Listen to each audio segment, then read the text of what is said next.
I'm pretty sure that would require us to have seen. I mean, I'm guessing now that it is probably a hot dog of some kind, but I have not seen the establishment in question, and certainly not. I really don't want to look it up. Just literally. Oh my. Okay, I'm gonna send you guys a picture. It's a SpongeBob reference. Okay. That would be fair. All right. Last we left off, you guys fought off against Devil Zinza without much problems. You're able to defeat her along with her two creatures she had on her side. The floor busted beneath her feet. Most of you fell along with, and making it down there without much issue. Before this, you're able to free Dahlia from her bindings. As she snapped out of her whole thing with the help of Bjorn, she immediately flew in to assist. Silic is still attached, but you guys are now at the lower floor, dealing with Zenza as she fully absorbs the essence of the orb.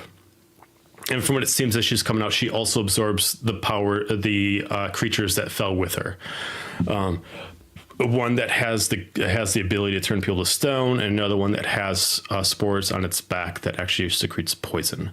As one of you decides to part the waters to make her appear quicker, Moonbeam gets struck down, and that's where we left off. I know, before you say anything, Nova, I'm going to make the roll. Yo, did you make the roll for Moonbeam? Yeah, I don't know. Don't forget you have to do that. Yeah. Don't forget that Moonbeam roll. All right, yeah, so don't forget too. What's that red circle on her? Is that Moonbeam? We have advantage until my next turn. We never finish. Yeah. All right, so that's a 17 as we start off with Zenza's turn. So that does hit. That is success, but she'll take half, which is 9 plus 9. And what kind of damage is this again? Radiant? I'm pretty sure. Is it radiant or is it force? Radiant. It's radiant. All right, Light is radiant. So you can tell in its form she is vulnerable to radiant damage, so she'll take the full. Sweet. Will she take the full? Oh, okay, she'll take. Well, she'll take half for succeeding, but she'll take double for being vulnerable. So just be the regular amount. So sweet. All right, and we resume with her turn. That's where you guys officially see her come out in this gigantic form. Gargantuan form of this large Cthulhu-like serpent with multiple arms and a core on the chest right above like what is now like this stone plate that's over her skin, right about like her rib cage, where you just see this kind of like this core that's just holding it in. She is going to start. I also should have mentioned, Alistair, I did make you a token if you wanted to if you want to switch out your token for the hammer if you wanted to. I don't have him out yet. That's me flying. Oh, that's you flying. Okay, got it. Okay. As she's in the water, still half of her, to make sure that she is not fully out, half of her tail is still submerged. So like right now, it's like kind of like her rib cage up that's out of the water right now, but it still puts her at a considerable height. So she's still roughly about 15 feet out of the water, even with her tail submerged. She is going to start off by just kind of stretching out a hand, and she's going to like summon a Kraken style tentacle, and she's just going to swipe. And she is going to target, let's see where we're going to go. I mean, you are right there, Alistair, so she's going to go for you. So, for first attack, that is a 25 to hit. I know, probably just barely.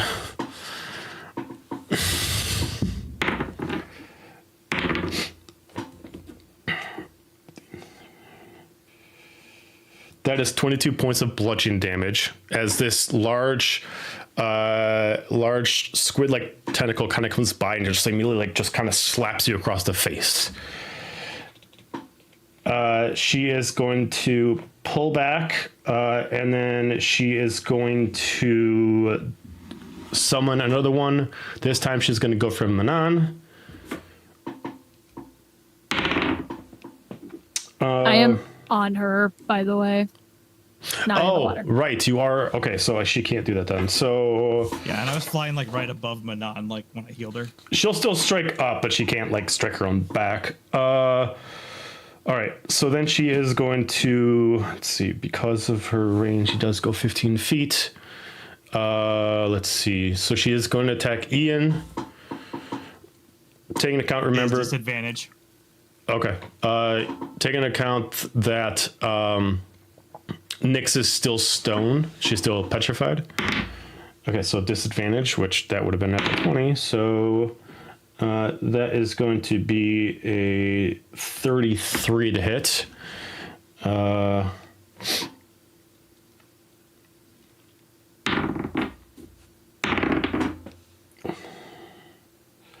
Okay, that's going to be 11 points of damage. I'm going to have Ian do Arcane Ward and do his reaction to distribute the damage back to her, since it can be 21 points. She's going to take the remainder back, as you just see him create a portal in front of him and just strike the tendril back at her. So she's going to take the difference back. And she is then going to, let's see where, she's going to go for Alistair again. Okay, for disadvantage, that's going to be a... Nah, it's regular on me. Oh, it's regular. Oh, right. Okay, so, well, the first one would have been lower anyway. So that's going to be an 18 to hit. Miss. Okay, so that's why you're able to dodge. She is going to activate her bonus action then, which is Poison Rage. All enemies that are within 10 feet of her needs to give me a Dexterity saving throw, please. Is this a spell? No, this is her own body, like shooting off poison off of her actual like. Roger. Okay. The spores on her back. 18. Okay. Dex save? Yep.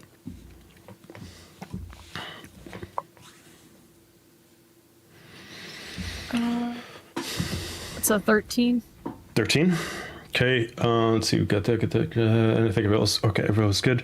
So DC was 20. If you failed, you're being pushed away 15 feet from her, and you're going to take 10 points of poison damage.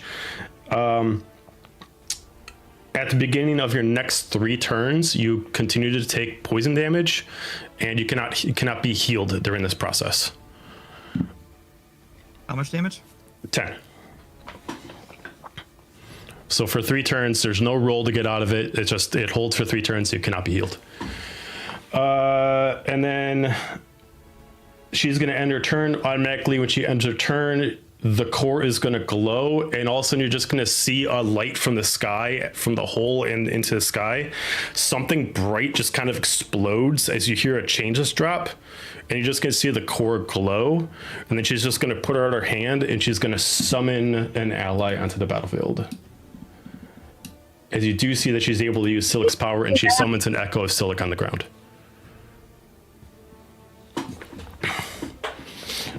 All right, so because I did include Ian this time, he goes up to Zenza. So I'm going to have him start off. He's going to hold his staff. He's going to say a command in it in Elvish. It does sound like he's doing a duplicate spell.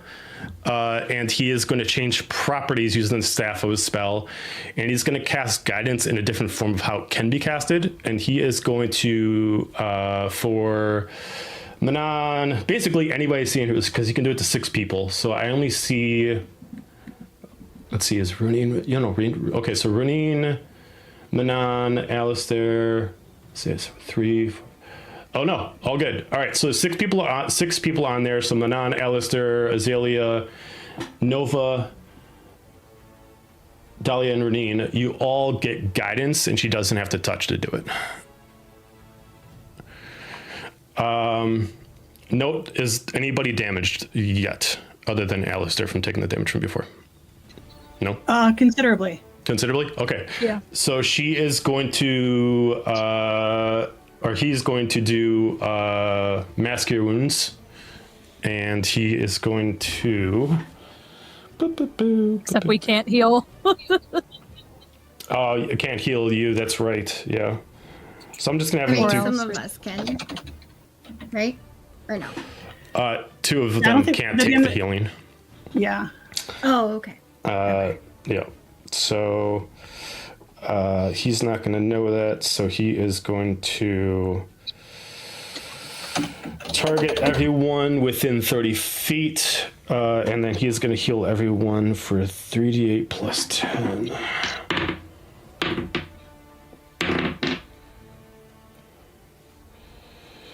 That is 22 points for anybody who can get healed. Bless you. That's the end of his turn. We're going to go to the top of the round to Azalia. I am gonna attempt to shoot her. Let's see. Hopefully, maybe. Is it gonna roll? Nope.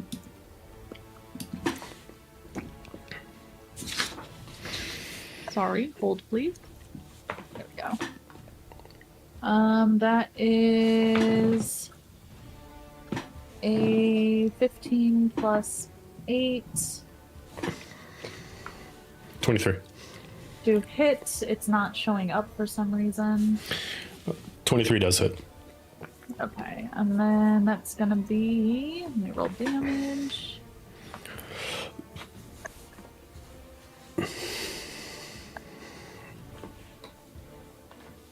Uh, 11 force, 8 psychic, and it went away too fast.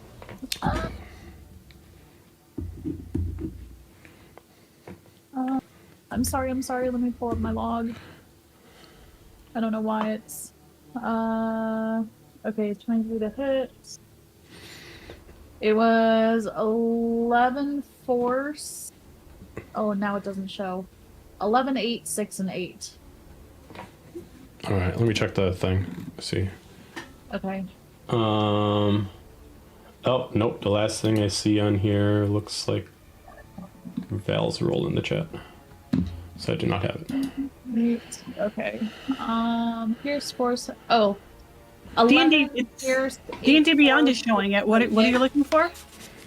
I've got it. 11 piercing, 8 force, 6 psychic. The other 8 was for sneak, so take that out. Okay, so she's gonna take half of the psychic damage and full of the rest. Okay. I'm gonna stay where I am and restart my D&D Beyond. Okay. All right. We go to Nova. Okay, so I can still do like Eldritch Blast, even though Yeah, Moving Eldritch Blast is stuff, not a right? concentration, so you just can't do another So concentration any- spell. okay, so any non-concentration spells I can still do. Okay, Correct. all right. So then I'm going to actually, because she's within a period of time, I'm going to do Sacred Flame. She needs to give me Dex saving throw. 20. Okay. Let's see. Okay. Wait, I'm confused by what it says. Just sorry, 1 second. Okay, it doesn't look like then it doesn't go through. Okay. Yeah. Okay. Yeah, because it says target must succeed on a death saving throw A Dex saving throw. or take damage. Okay. Yeah. Okay. Or like a dex saving throw. Okay. Yep. So then it doesn't go through. And then I'm going to stay within a little bit of time. So I'm just going to move slightly over. Okay. That'll be my turn. Okay. We go to Bjorn, followed by Dahlia.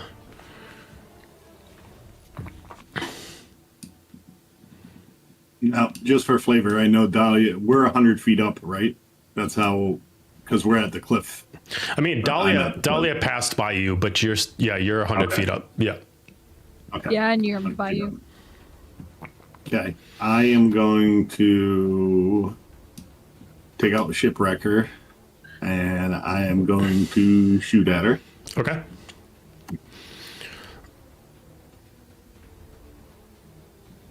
$22 to hit. That's a hit. Okay, so I also would like to.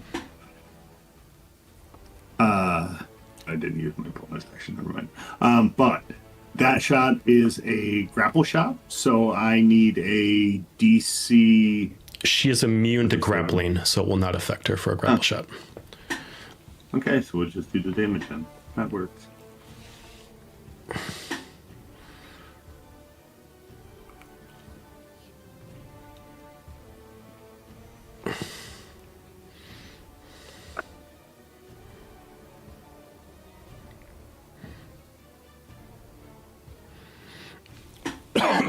Whopping 13 points of damage, but could I get sneak attack since I'm 100 she feet doesn't. up? She doesn't see you up there, so yeah, you get sneak attack bonus.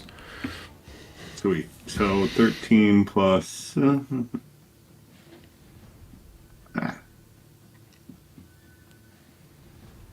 13 plus 8. Okay. You do. Well, you don't see in the distance, but you guys can all, who's by Zenza, see the arrow come down, and it kind of half shatters on the body. She still takes damage. You can definitely tell she's resistant to it. Anything else, Bjorn?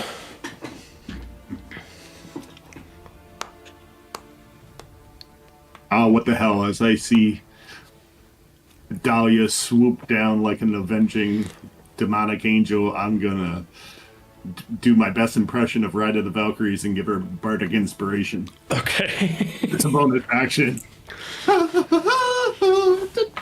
Anyway, so you got a D6 there, Dahlia, to use at your whim, and I will end my turn there. Okay, we do go to Dahlia, followed by Manon.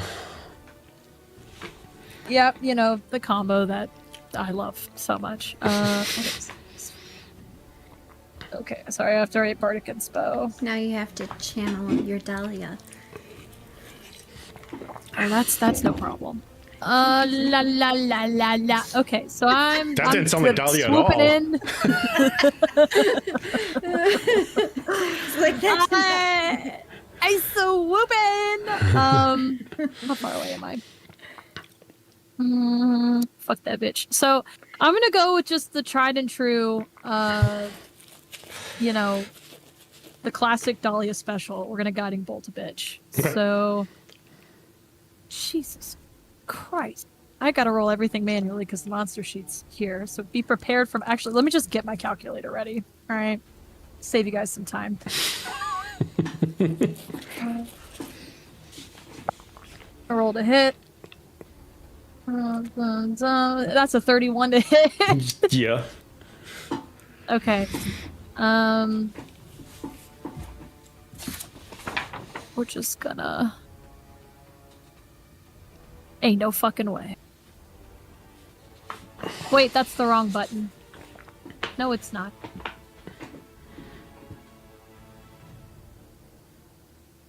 This is interesting. It says guiding bolt, but it's shaking. It's psychic damage. Should it be? Hold on.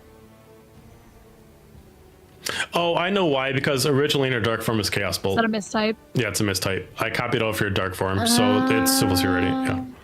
I thought I fixed that, but I didn't, so no, it's ready.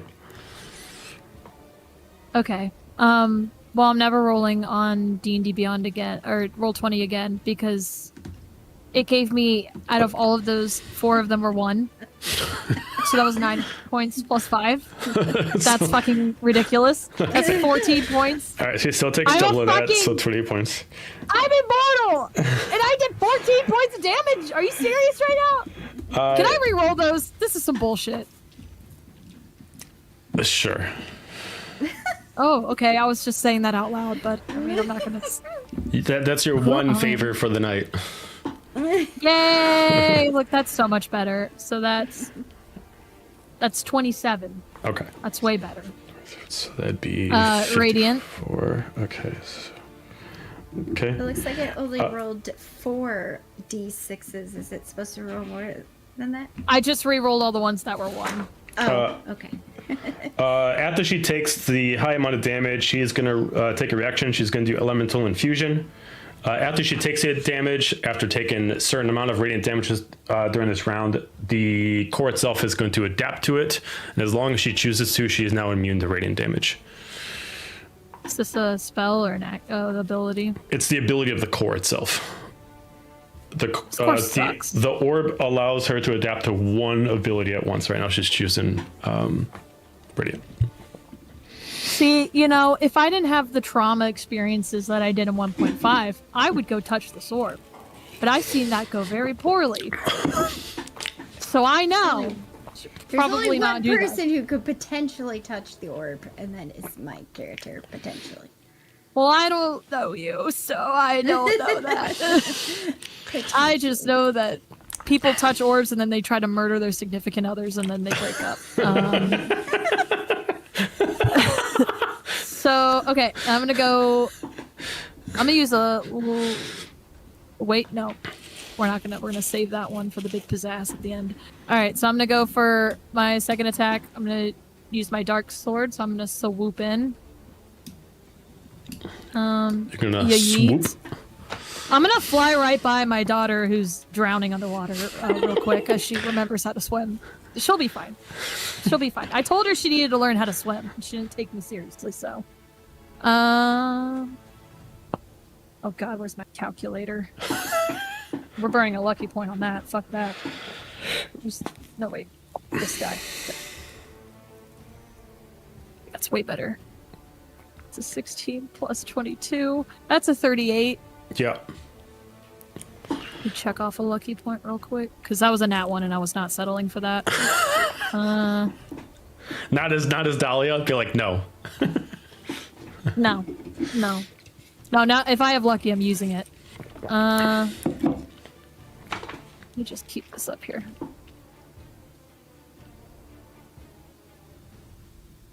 Fuck is it? 1d6. So it's 18 slashing, and then... Okay. Oh, this probably won't even matter. 12 necrotic. Can't remember. Is she immune or resistant to necrotic? Neither. I can hit her with necrotic? Mm-hmm. Her previous form, she was resistant and immune, depending on the situation to that. But the things have changed for her, so it's more or less she's got different resistances and immunities now. Oh, slay. Okay. Well, shit. Now, if that's the case...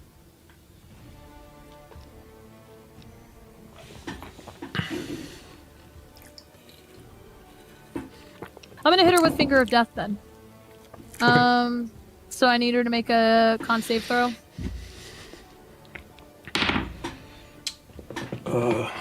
24. Ooh, so she'll say... So she did save.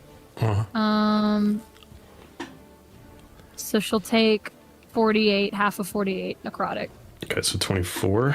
All right.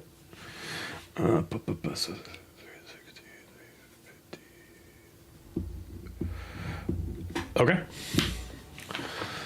Okay. I kind of wish I did the other thing I was gonna do, but that's okay. That's all right. It's right. It's fine.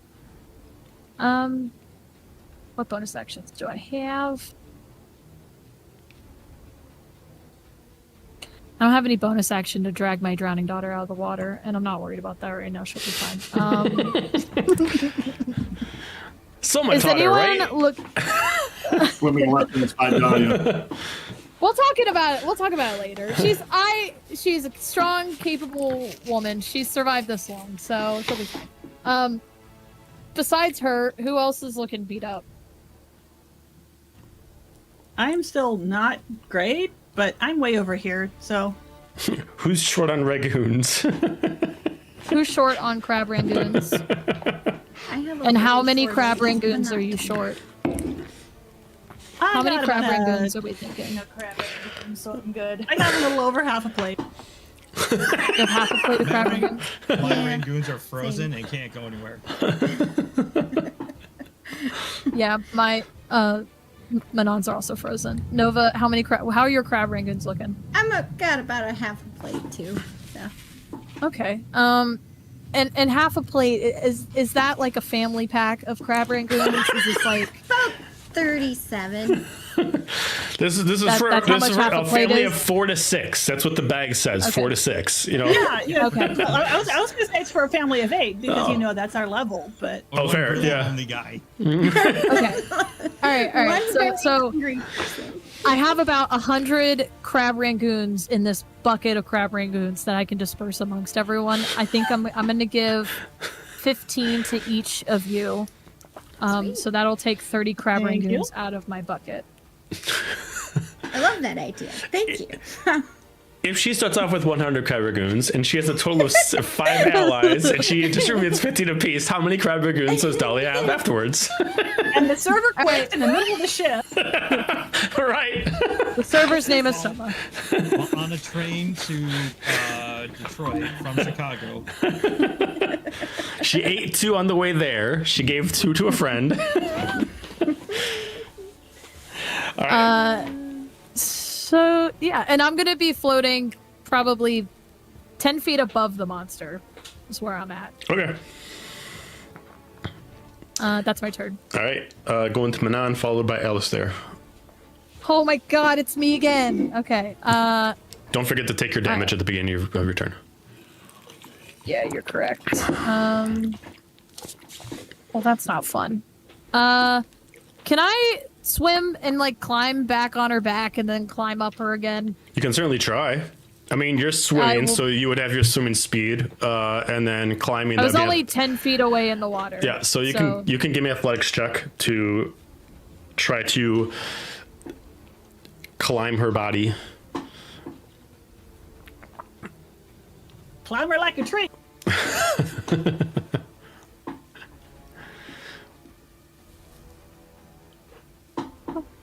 I couldn't tell if it was a 6 or a 9. It was a 9. Which that makes a hardy 14. Hardy 14. As you pull yourself out of the water, you start to climb up. She is not being completely still. She's staying in the same spot, but she's moving a lot. You're able to get up to maybe about another 10 feet. You're kind of like hanging underneath like her shoulder blades, but you're not like on the shoulders at all or anything like that. So you're still on the back. All right. Well, how effective would it be if I took out my scimitar and I stabbed, and then I tried to climb up, stabbing her?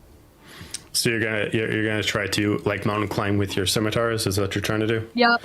All right. That's the So leaving you is still probably about 10 feet of movement. Go ahead and attack with your scimitars. We'll just probably 2.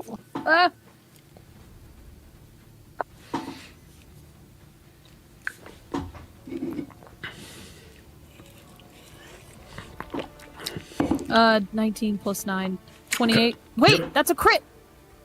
I critted. Okay. So the first one, you're able to jam it into the back. She starts to kind of like tense up due to it, but she doesn't scream out in pain. You're able to pull yourself up with that moon speed to go yourself another 5 feet higher. You can roll for damage. Yeah.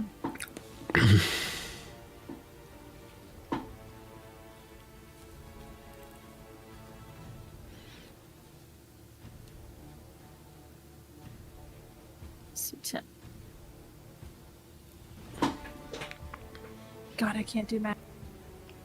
16 plus 19 plus 10. Oh, fuck. So I it'd spelled it be wrong. 35, 45. 45. You're so smart. I'm not. I'll remember those words. And that's all slashing. Okay. Even though you do it better than her, she is still resistant to it. You're only able to get so far in, but you're able to pull yourself up. So you're going to take half of that. All A right. for effort. You Next can one. do your bonus action first because you're pulling yourself up, but then you got to try to go do the other one. So you're offhand first if you're trying to climb. Heard. Okay, that's 13 plus 9, so 22. Good. You can go for damage on that one too.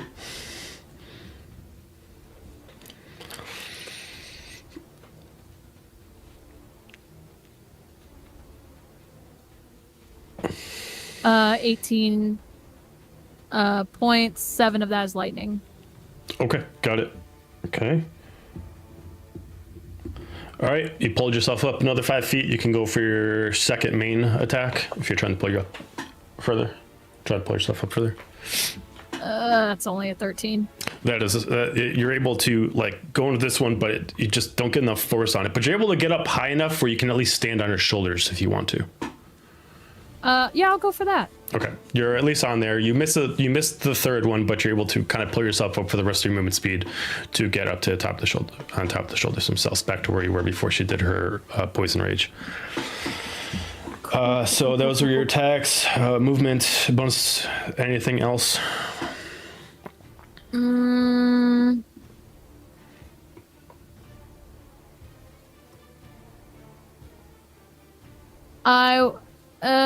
I'll invoke Hellgrand Strategist so I can choose 3 creatures within 60 feet of me that can hear me. They can move half their movement speed without provoking an opportunity attack. And I will choose... It's really anyone that can see or hear me, so it's theoretically anybody. Wait, no. Those say 60 feet. Oh, okay, so it's pretty much... That's pretty much everybody. So I think Roneen. I'll choose Alistair, Ian, and Azalia. And what is this doing? Nova's pretty range heavy. They can move up to half their movement speed without provoking an opportunity attack if they want to right now. He will do it. He will go up And that's as... I mean, he can only go up another 5 feet, but he'll get up. Okay, that's it. All right, then we go to Alistair, followed by Biscuit, followed by Roneen. Okay. How much damage do I take at the start of the turn, was it? 10 points. 10. Okay. Perfect. Cool. All right. So due to her thing, he's going to move 15 feet up behind Manon. Remind me what was the condition we have? Like, what's it considered? Poison. Was it poisoned? Mm-hmm. Cool. It's just the extra effect of it means you can't be healed. That's all. No, that's fine because we're technically poisoned, correct? Yeah. Okay, cool. So he's going to use that strategist thing that Manon just did to move up behind her. Okay.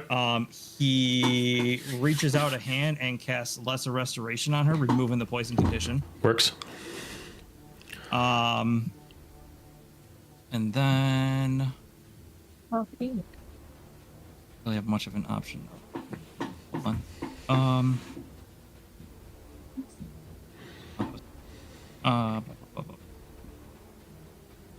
Dolly in the back giving a bombastic side eye. Be like, I saw everything. I know what happened. I know what that lesser restoration really means. So he does that, and then bunch of way options here. So let's just go ahead and move. I just move over to here for now. Okay. That ends my turn. I don't think anything else I can do. Just to clarify, did you disengage, or were you hired for her to be out of range? I mean, it depends on what her range is, I guess. Oh no, I was just saying I didn't know if you were within melee range and you like left, giving her an attack opportunity. Right, but I'm asking what her range for melee is, because that would depend. Oh well, no, she regularly has. I didn't land on top of Manon or next to you. I was like, if she's got 10 feet. Here's Manon, then I have to be within touch. So yes, I will. Okay, got it. All right, so she will then go with an attacker. So she will have to do tentacle again.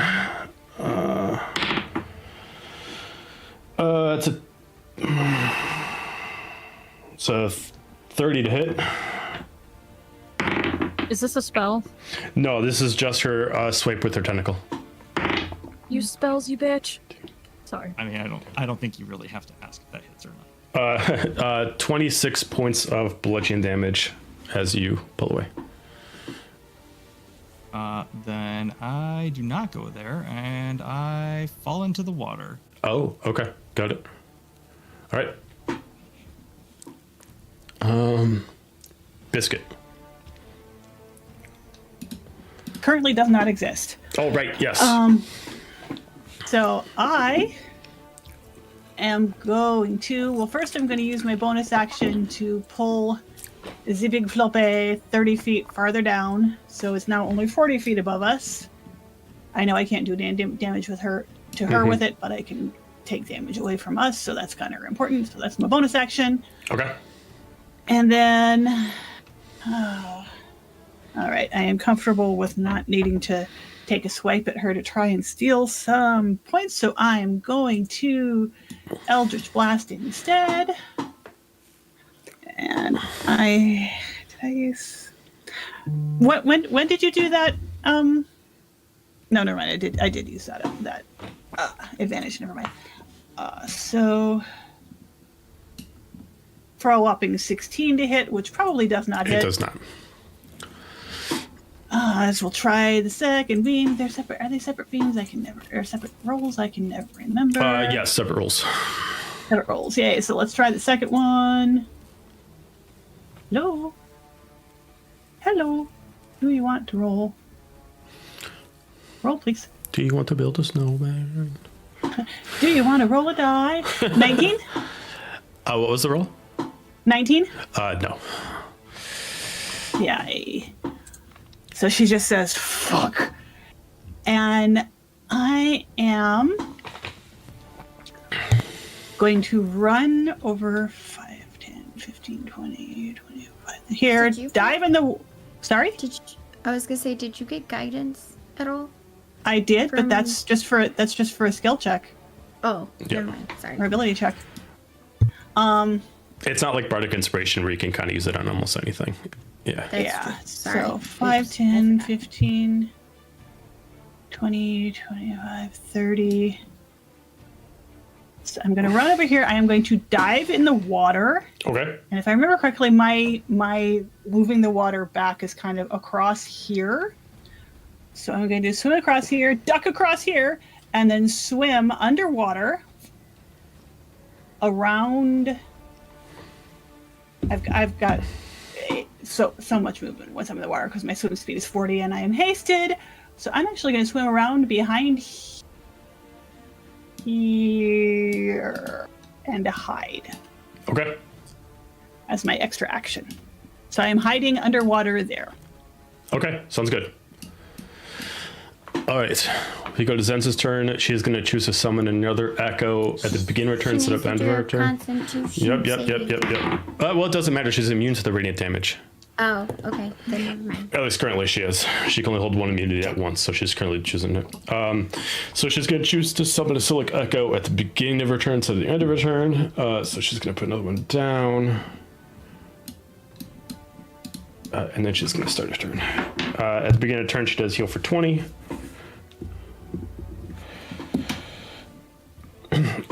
And then she is... Let's see, depending on how... She is going to target Dahlia as she's going to put two hands together and she's going to summon like this orb of like dark lightning in her hand, and she's going to activate Vengeance. She can attack anybody who's previously attacked her. So that is a 29 to hit. So you are going to take...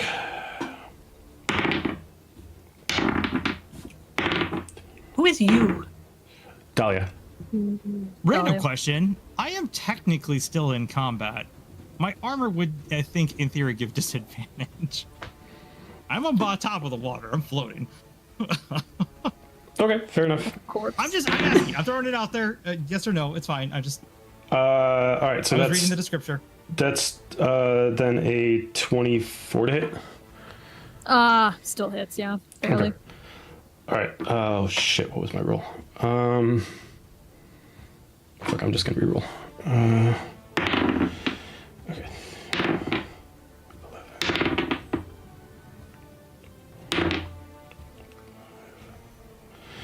11. Okay.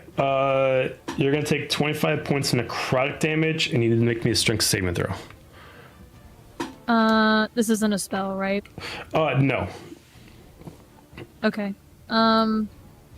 You said 25 necrotic. I'm gonna uncanny dodge that. I'm sorry. Correction. It is a spell. it is a spell, It is a then I'm spell. going to deny it. Okay. All right. She is casting it at 6th level. I need to... So you need to roll. So I need to make a charisma check. Mm-hmm. And I have to beat a 16. Mm-hmm. That was a 19 Okay. without even my charisma So, bonus. so it totally negates. As she starts to summon her hand, you just immediately just snap, and it immediately just disappears. Which means you do not have to make the strength saving throw. Try again, bitch. Okay. She is going to. Gotta remember all their attacks. Apologize. She's going to raise up one of her hands up in the air. She's going to summon Black Bile. She's going to immediately turn in some of the terrain above the ceiling, and she's going to start turning into acid. It's going to start dripping down. It is a 60-foot cylinder, so it's going to attack the arena. So I need everyone. Is this also a spell? This one is not a spell. So I need everyone to make me a dexterity saving throw.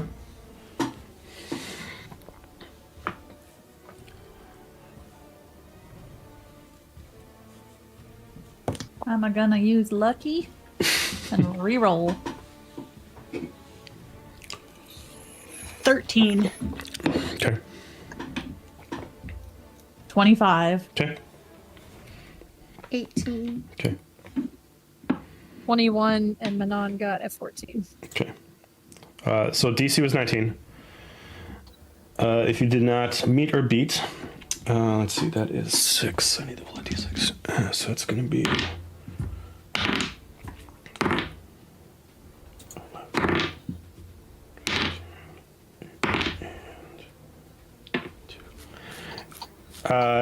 All the people that failed are going to take 22 points of acid damage.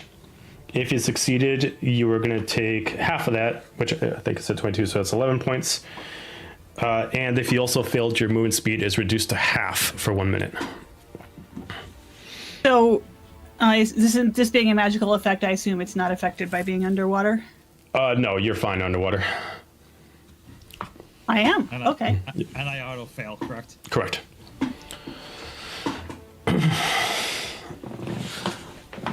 And then last attack she's going to do is she's going to do Tentacle, and she's going to swipe at Devil Dahlia. This is 21 to hit. Nope. Yes. Okay. All right. So you're able to dodge that. All right. So those are her attacks. And then she's going to hold that. All right. She ends her elemental infusion, which means that she's no longer immune to radiant damage.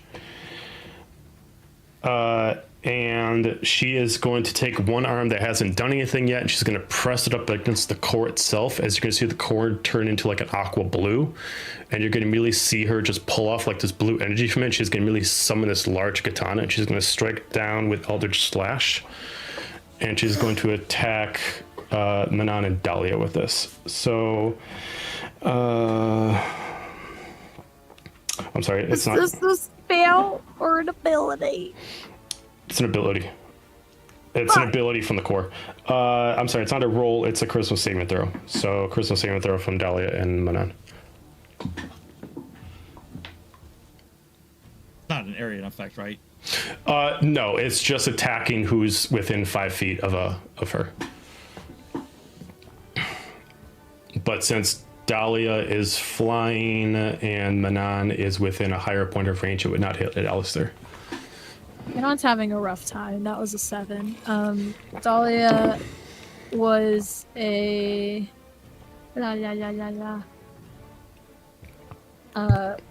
was a 26. Okay.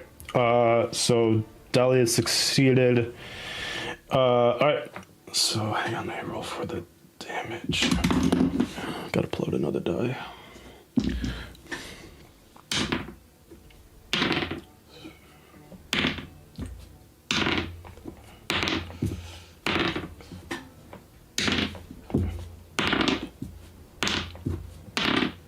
All right, so Manon, as this immediate energy blade, slices by, you're going to take 52 points of force damage. Dahlia is going to take 26. No extra effects. Okay. Dolly's gonna hellish rebuke. Okay. Manon's gonna flop into the water and drown for real.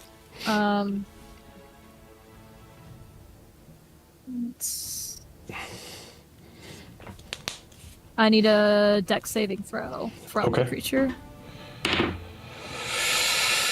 6. That is a fail, so she'll take 21 fire. Okay, she is resistant to fire, so she is going to take 10. Okay, at the end of her turn, the Silic Echoes are going to move. So this one is going to move 5 feet forward, and it's going to attack Nova. Immediately going to draw Katana out.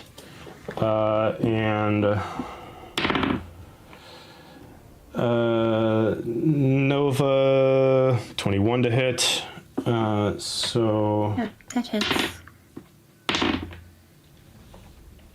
That's 20 points of slashing damage. And then you got to make yourself a Constitution saving throw to keep the moonbeam up. Okay. That's a natural 20 for a 22. It's still up. The other one is going to go 5. What's the movement speed again? Yep, 5, 10, 15, 20, 25, 30, 35. And it's going to go up there and is just short of hitting Ian. We're going to go to Ian's turn. Ian is going to... I'm going to have him jump, so I'm going to have him make an athletics roll, which is not good for him, but... so 14. All right, so he's going to sloppily jump 10 feet over, and I'm going to have him 5, 10. He can go up there so he can see where Alistair and Manon are, and he's going to do Prayer of Healing. God, just got moved away.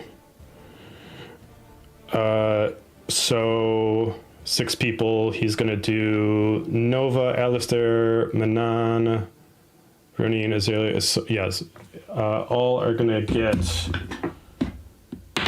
Are we still considered poisoned? No. Does he need to see us? Well, oh yeah, I guess he wouldn't see Roneen. Yep. So Roneen would be the only one not. So that's going to be 12 points of healing for everyone except for Roneen and Dahlia then.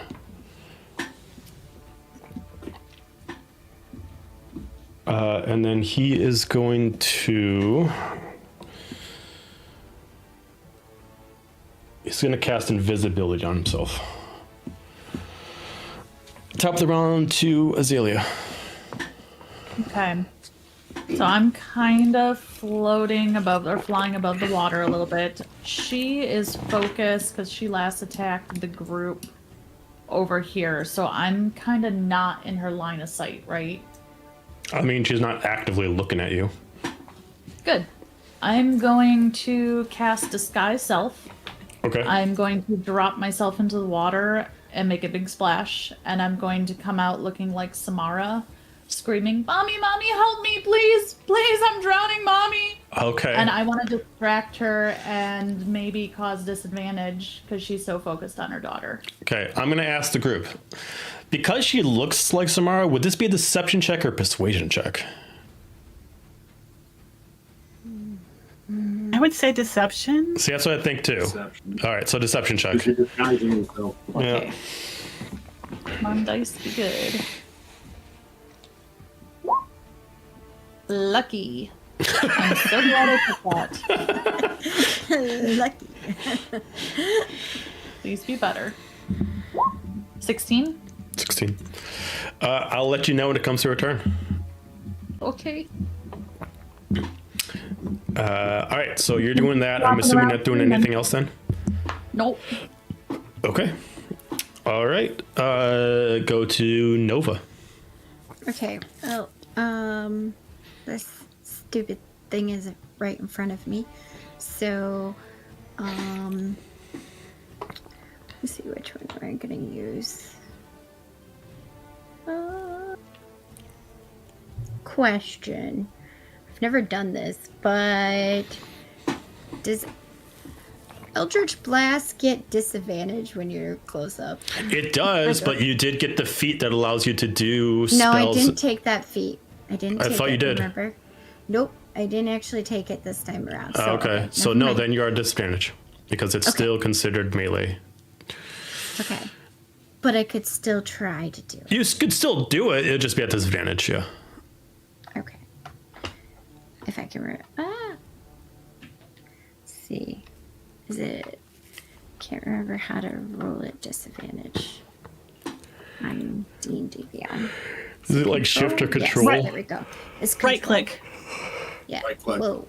Wow, I just did it like a crazy amount. Okay, it would have been a 9. 9 to hit. Yeah. Okay. You immediately try to fire off a blast, and like immediately he dodges, and it immediately just like banks off to the right and misses him. Okay. That's the first beam, right? Okay. Yep. You can do one more. Okay. Roll, please. Second one is a 13 to hit. Sorry, no. Okay.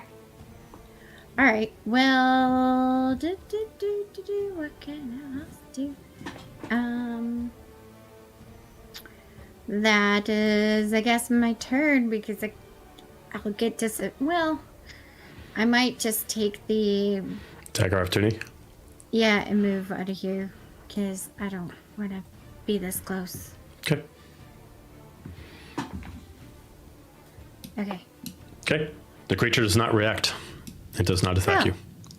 Sweet. Good to know. All right. That would be my turn. All right. Bjorn followed by Dahlia.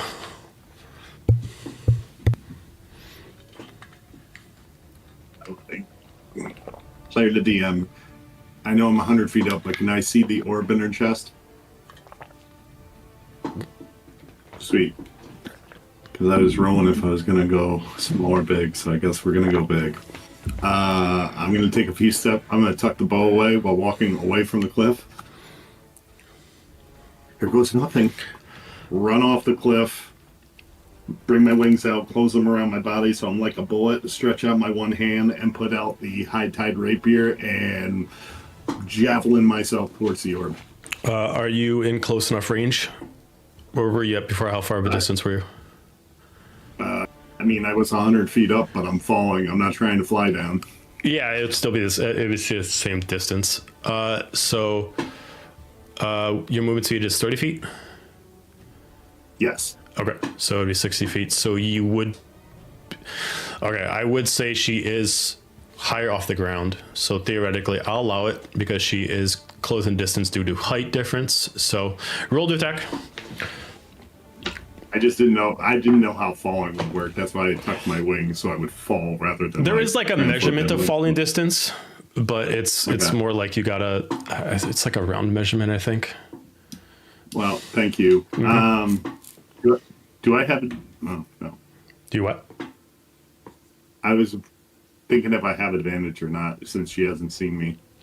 Yeah, I mean, like she knows you're there, but she's not actively watching you. So you have sneak attack. Yeah, you have your advantage. Okay, sweet.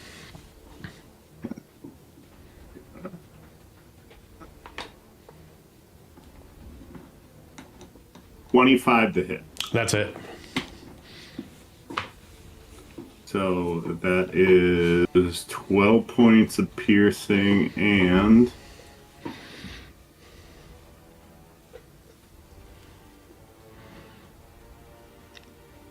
8 points of radiant.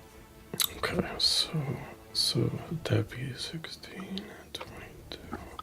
Okay. Oh, plus 3 more piercing. I'm sorry. Okay. 21. Okay.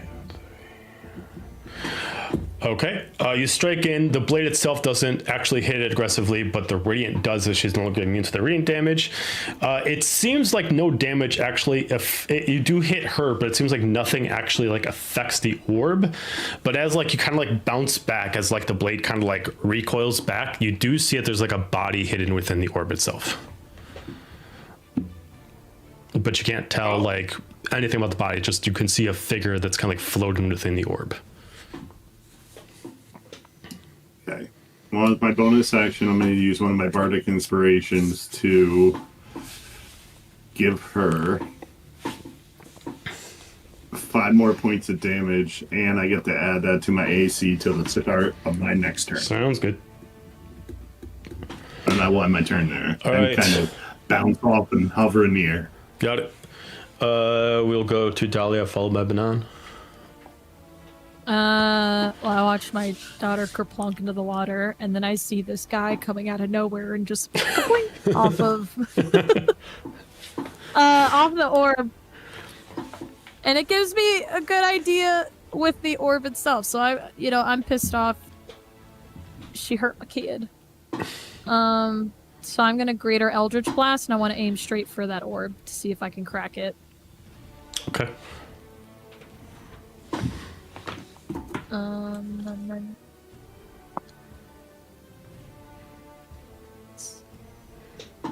16 plus 15. What is that? That's 31. Mm-hmm. Oh, I'm so smart.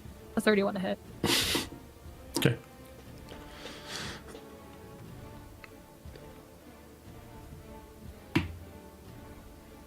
So that is. Oh, ripping in Nova. What's going on? Oh no, she's measuring. Oh no. So that's 58 force damage. Jesus and Christ. I push the target back 15 feet. Okay, so 58 force damage. She's got no resistances, so that's. She resistant to force damage? No, she doesn't have a resistance. That's what I said. I'm oh, talking thank myself. God. Okay. I was about to fist fight. Okay, since you target the core itself doesn't get pushed back, but she will get the recoil.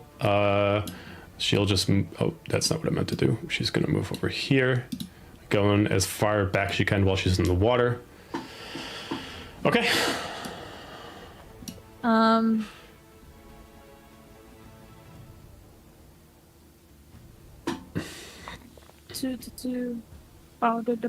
bang, bang.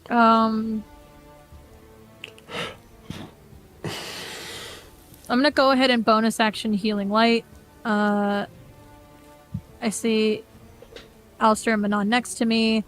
Their crab rangoons are looking a little depleted, but I've got a fresh batch from my bucket. So I'm gonna give each of them. I just imagine Dahlia being like a hot wings person, being like, "Who wants their bucket of crab rangoons? You get a crab rangoon. You get a crab rangoon. You get a crab rangoon. You all get crab rangoons. Like- I'm gonna give each of them 20 crab rangoons for their buckets. For I their just a want to be t-shirt healed. and a Well, take some crab crab rangoon. rangoons. How much was that? That was 20 for you.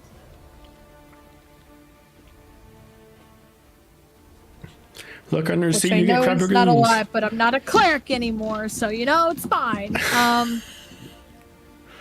Oh, which by the way, I do be healing. I'm a cleric for myself. La la la la. And then my last 2 attacks, I'm just gonna square up and hit a bitch. With my Dork Sword. Okay.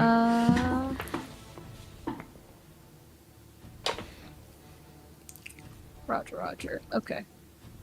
Christ. That's a 30 to hit, Mm-hmm. and that's over 30 to hit. 22 plus 15. So I'm assuming both of those hit. Mhm. And you know what silly goose thing I did not do last time? I'm part rogue. I have sneak attack. Mm-hmm.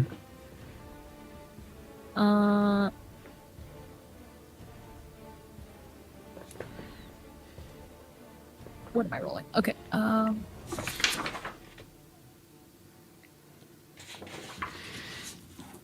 2d6 plus 30. Roll, you coward. So that's 36 points slashing. That, and then that's 45 necrotic. Okay. And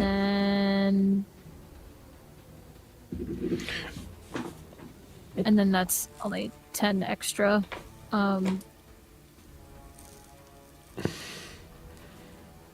Okay. I'll say that's slashing.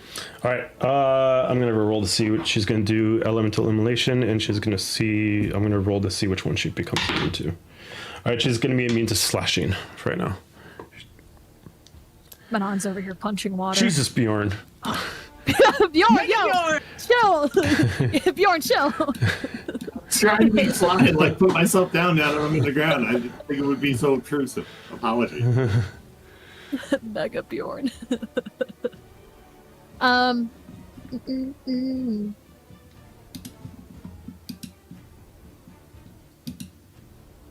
That's pretty much all I can do as Dahlia. Okay. Manon? Manon's tired of this, Grandpa. I'm just floating around in the water with shit HP. Oh yeah, since I went down to 0, I lost my devil ability. So that's mad unfortunate. Reminds me, I haven't even been using it this whole time because I forgot about it. So...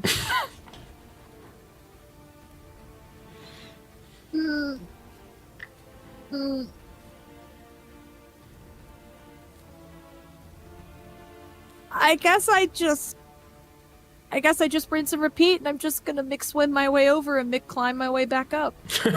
Gonna Mick climb? And I'm gonna go. I can't even do any damage to her because I have nothing. Yeah, and since she's immune to it, you cannot climb with the scimitars. No, I can't. You know what? Yeah, I'm gonna swim here and then try to stab, and just nothing's happening.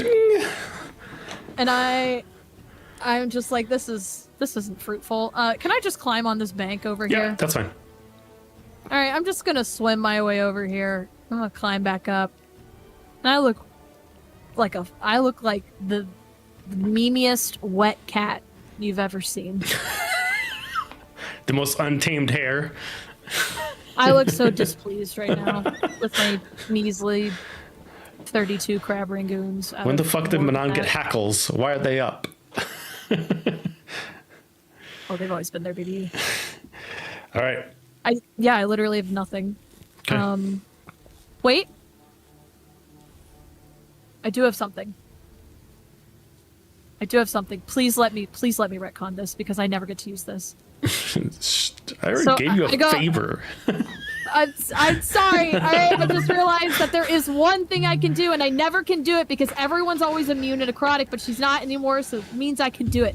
When I go pokey prod, I get mad because it's not working. Okay. And I'm going to use my Infernal Conduit. I'm going to devour. So I need her to make a con saving throw.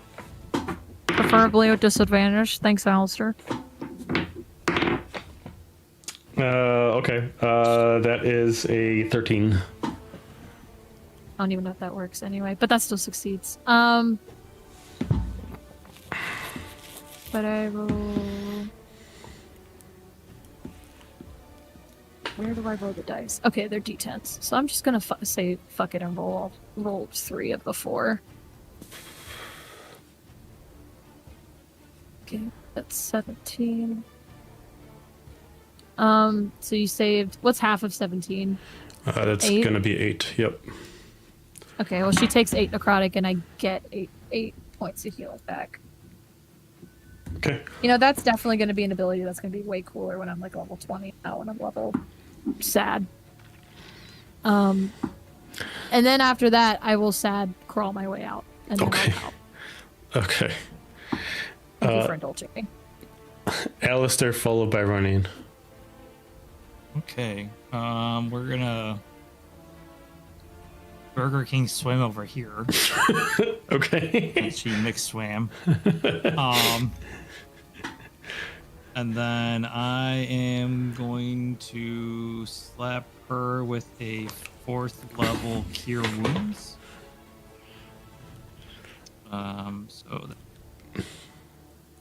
Where do you slap her? Do you do like a go team with Cure Wounds? Do Like you... on the ankle, because he's dragging ass bad. On the ankle. He's like half crawling out of the water. So you are going to get 27 points of healing.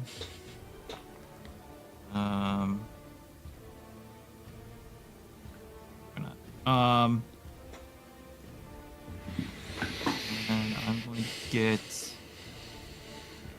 6 points of healing myself. That.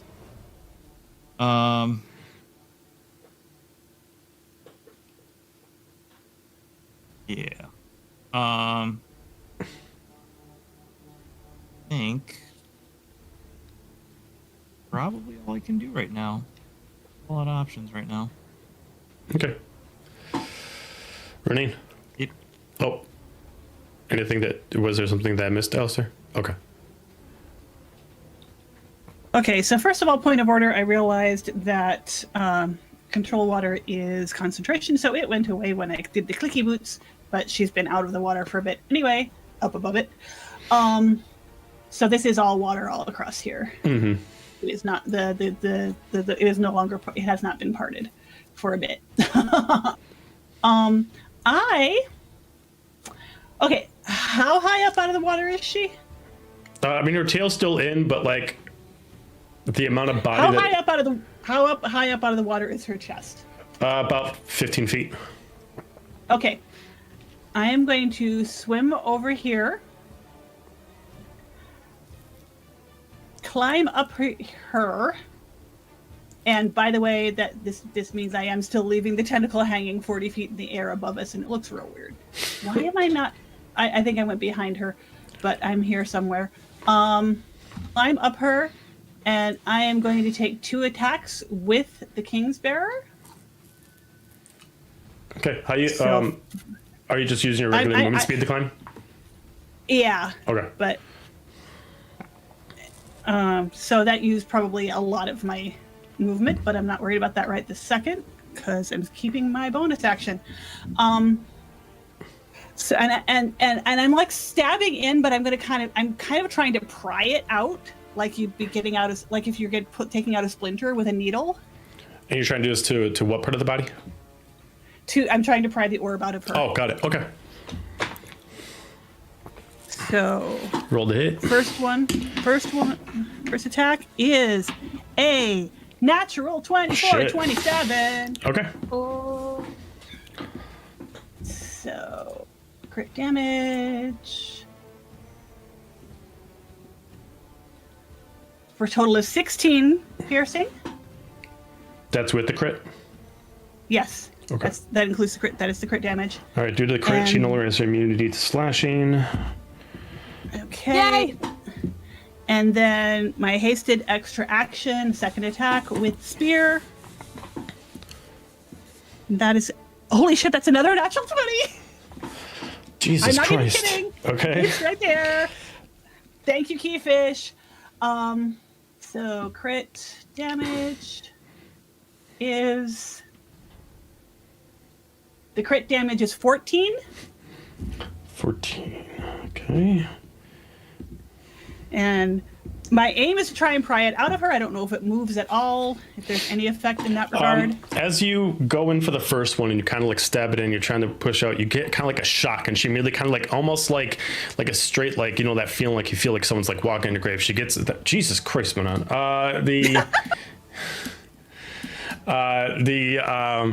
And she kind of like has like her nerves immediately flaring out, and then you go in for the next one, and it does like crack, but you do see like this image of like what Bjorn sees. But as you look further, as like you're not able to pull this thing out as this is an immortal item,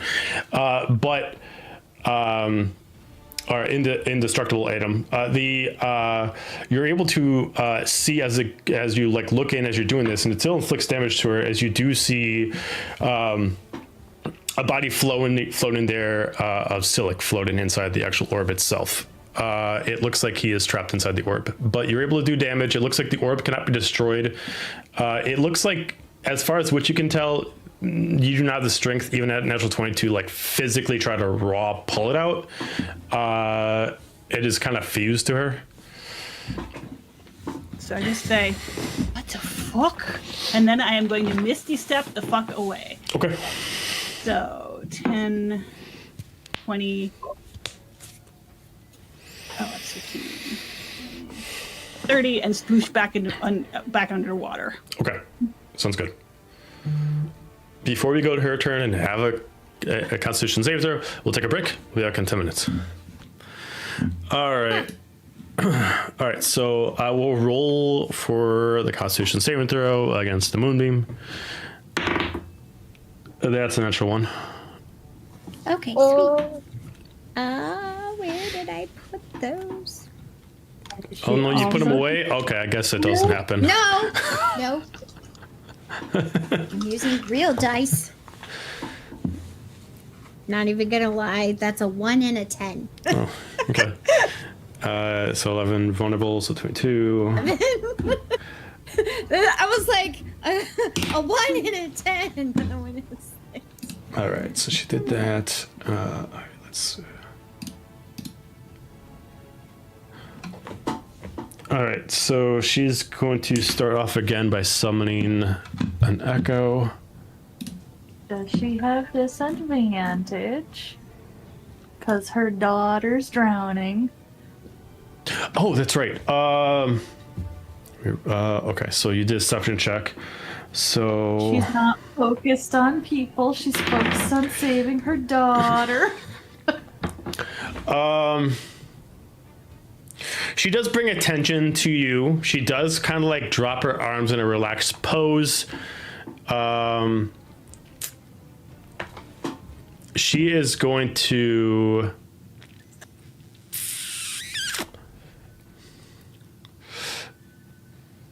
She's going to dive under the water to get closer. And then she's going to come back up over here. And then she's going to kind of reach out to grab you, Azalia. What do we... Azalia is suddenly rethinking this plan. Can I drown underwater and just sink? I still have Silic's necklace on, so I can breathe underwater. Okay. So you're going to start to... Okay. So as you start to... She's going to try to reach you and grab you. Are you trying to dodge it, or are you... I am thrashing around, trying to survive, but dodging. Okay. It's all right. Now you can stab her once it's your turn. Okay. She grabs you. She doesn't. She just holds you by like the waist. Your arms are still free, and she like lifts you up and she just looks at you with the crooked head. She's going to make an insight check.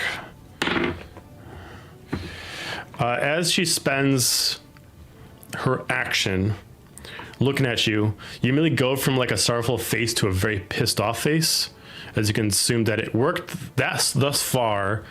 She did use up all her actions to move that way, grab you, pick you up, so she will not attack with actions on this turn, but you are being held in her hand. But your hands are free.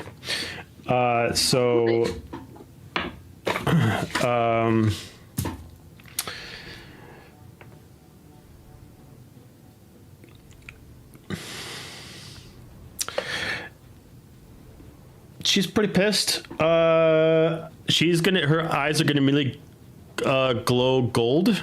Azalia, I need you to give me a charisma saving throw, please. Oh, shit. Okay. Charisma.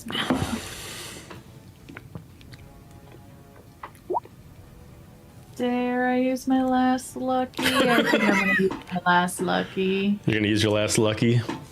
Please do better. Every Amanda You did character has not lucky. do better. That's a 4. Okay. Immediately your eyes turn gold, and immediately with a second, you just see these flash from her eyes. The rest of you just see this flash immediately turn her to stone. And then she just looks and she lets go, letting your weight fall into the water. Oh, that backfired? Because that's a legendary action, she did use her action. She gets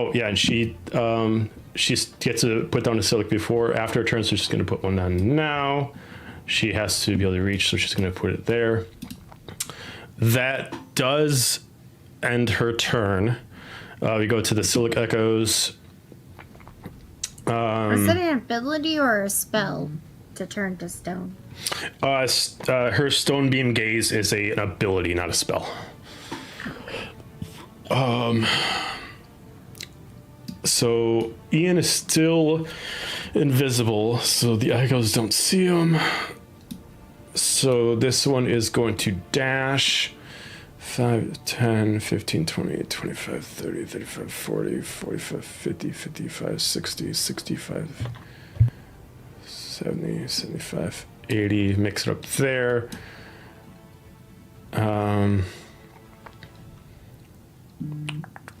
Let's see. 10.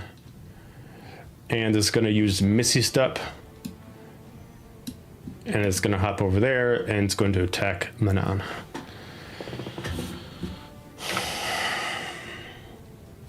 Mammy bitch.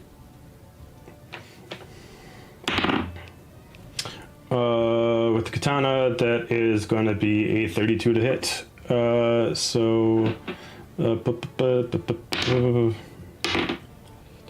That is 20 points of slashing damage. I'm gonna IHOP it. Wisdom saving throw. Can't make a wisdom saving throw, auto fails. Alright, 20 points necrotic back. Okay, it's gonna immediately dissipate. That is the end of the Echo's turns. Immediately at the end of her turn, she's going to start wailing out. You hear two wails at the same time. One is screaming from her in both pain and anger. The other one sounds like a cry from within the core. She is going to immediately yell out at all of you. You all will suffer the same fate if you continue. As she immediately just kind of starts scratching on the orb. And the longer I live, the more he dies. And that's going to be the end of her turn. We're going to go to the top of the... Oh, we're going to go Ian. Ian is going to...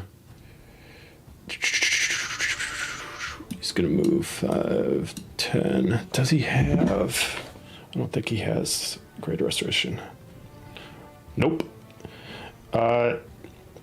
He is going to disengage his invisibility. He is going to cast Aura of Life on himself. So he has a life-preserving radiance around him in a 30-foot radius. As long as he has this controlled, each non-hostile creature, including himself, is resistant to necrotic damage, and their maximum hit point can be reduced. At the beginning of the rounds, they also do always have 1 hit point if they go down to 0. That is going to be the end of his turn. Go to the top of the round to Azalia. I'm just floating. Oh yeah, down. there's nothing you can do. Go to Nova. Okay.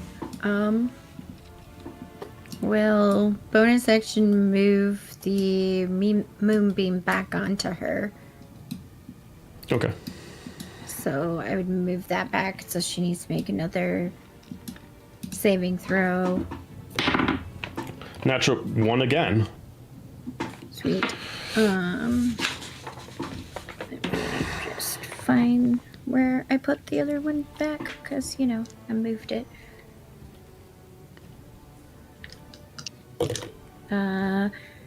Well, that's only a 7 and a 6. Okay. And then 13. I'm going to Eldritch Blast her. Okay. We're going to do 1 here and see if it will go. Ooh. That definitely didn't hit. That's only a 14. Okay. We'll do 1 more. Oof. Well, that really didn't hit. That was 11. Okay. And then I don't think I can do anything. I'm gonna try to get. I'm gonna be stupid. I'm going to get closer. Okay. So she's gonna get closer. She's gonna move up to right where this guy is. Okay. And I know I don't think I can do it on this round, but I was gonna try to start seeing if I can figure out how to connect to the orb somehow with knowledge later, probably next time. Are you just going to just use your own sight to do it? Like you're just going to quick look and see what you can figure out? No, I probably next turn would try to use some of my knowledge from Okay, got it. just the orb itself, from Alright. like history, Okay, sounds good. and see if I can connect to it. All right, we go to Bjorn.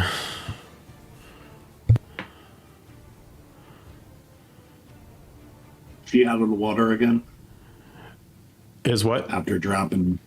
She's out of the water now that she dropped Azalia, correct? I mean, her body, half her body's submerged, the other half's out of the water, yeah.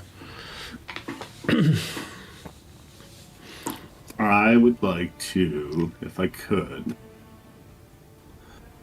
try and swoop in and actually make the rapier go back to where it's covering my hand. Can I try and reach into the core and grab Silic?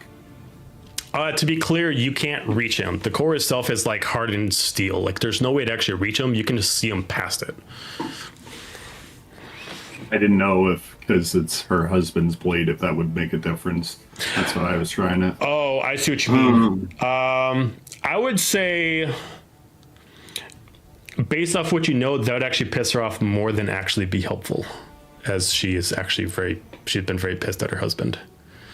So take that with what you want to do with it.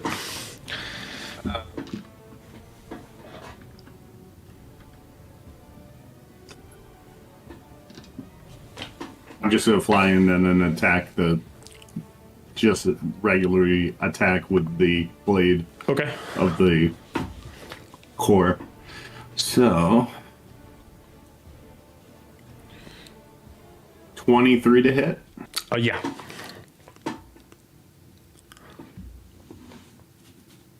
That would be. Let's just everybody. Okay, cool. That would be 10, and then.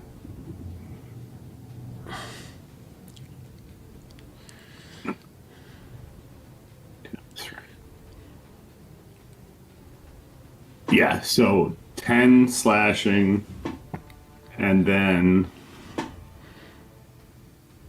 Where did that go?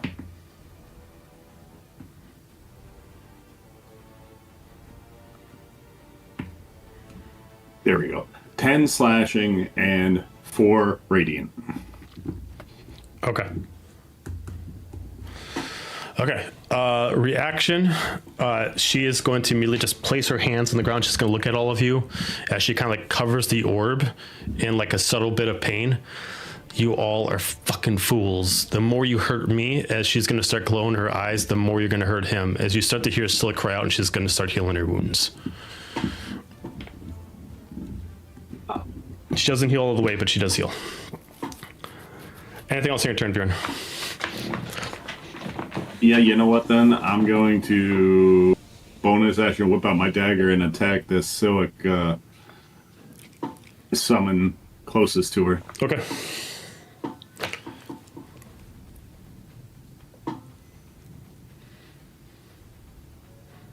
$19 to hit. Yeah. And 8 points of piercing. Okay. It disappears. And sweet. I will end my turn there. Okie dokie. Go to Dahlia. She does not like hearing that and hearing Silic. You can see her like go make a move towards Zenza and then pause, and then her eyes turn towards Azalia, and she's like, oh, hells. And she's gonna fly over to Azalia and cast Greater Restoration. Okay. And unpetrify her. Okay. I need you to also give me an athletics check because she is sinking, so I need you to be able to pull her back up as she starts taking in air. No, I can breathe underwater. Oh, that's true. You can. In fairness, I don't know that. Fair point.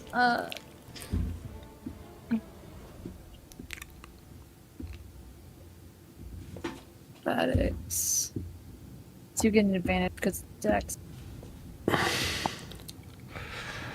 17. Okay. Not knowing she can breathe or not, you're able to pull her up, and as soon as she becomes no longer petrified, you are able to pull her above the water itself, so she is floating at the waterline. And I don't know what you can do, so I'm just gonna make sure that you can swim. Just gonna give you a little pat. Hearty thumbs up. Good job. You're Zephinia's kid, and I don't know what she's. I don't know what you know about us. So, and I've probably been an asshole to you. I'll figure that out later. And I'll turn. Now I'm gonna go in with my dark sword for a weapon attack.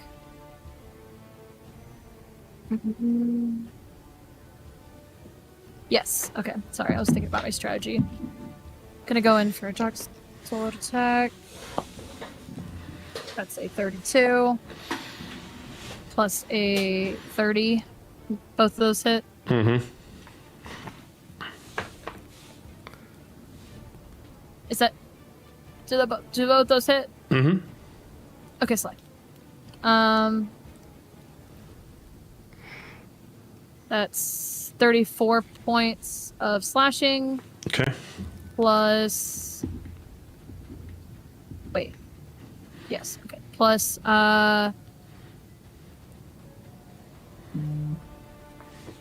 29 points in necrotic. Okay. Plus also 17 points of slashing too. I forgot that. With sneak attack. Okay. Does she look hurt?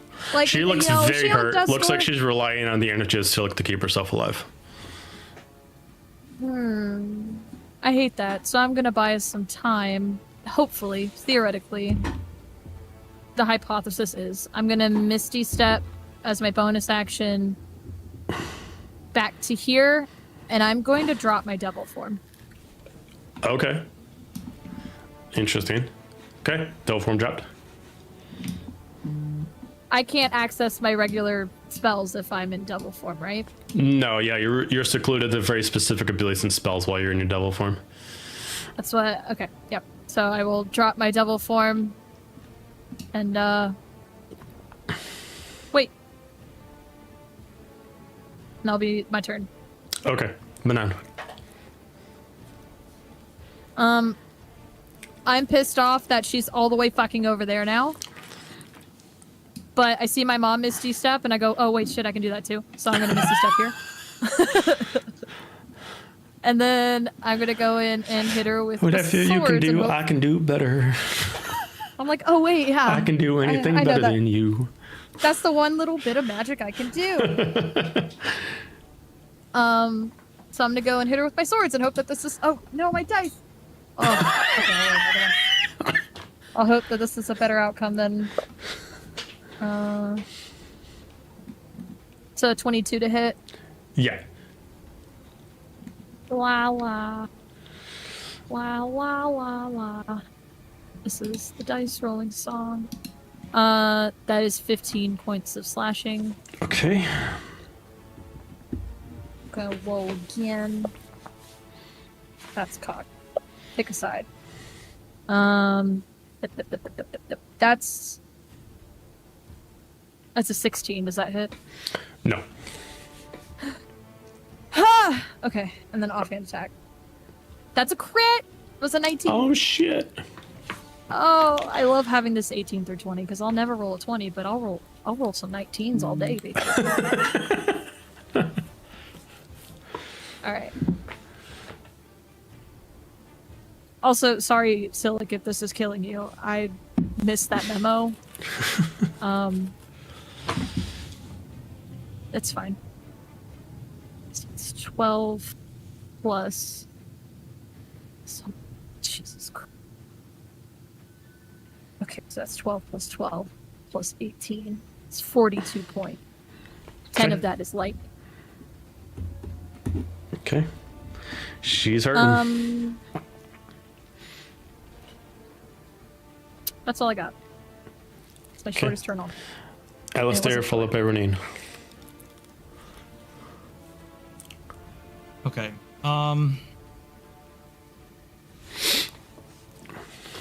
Question. Does the orb seem cursed?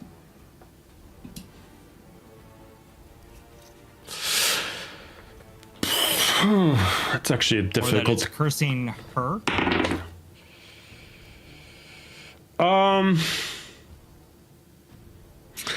I'd say no. It is not a cursed item. And it's not cursing her. By definition, no. Is it cursing Silic? It's cursing Silic, but is not a cursed item, and the effect. And it's not cursing Silic either. It's just the effect it does happens to be actually draining the life from Silic, but it's not cursing him. Yeah. Okay, follow-up question. Does this appear to be a magical effect that this orb is doing for her or on Silic?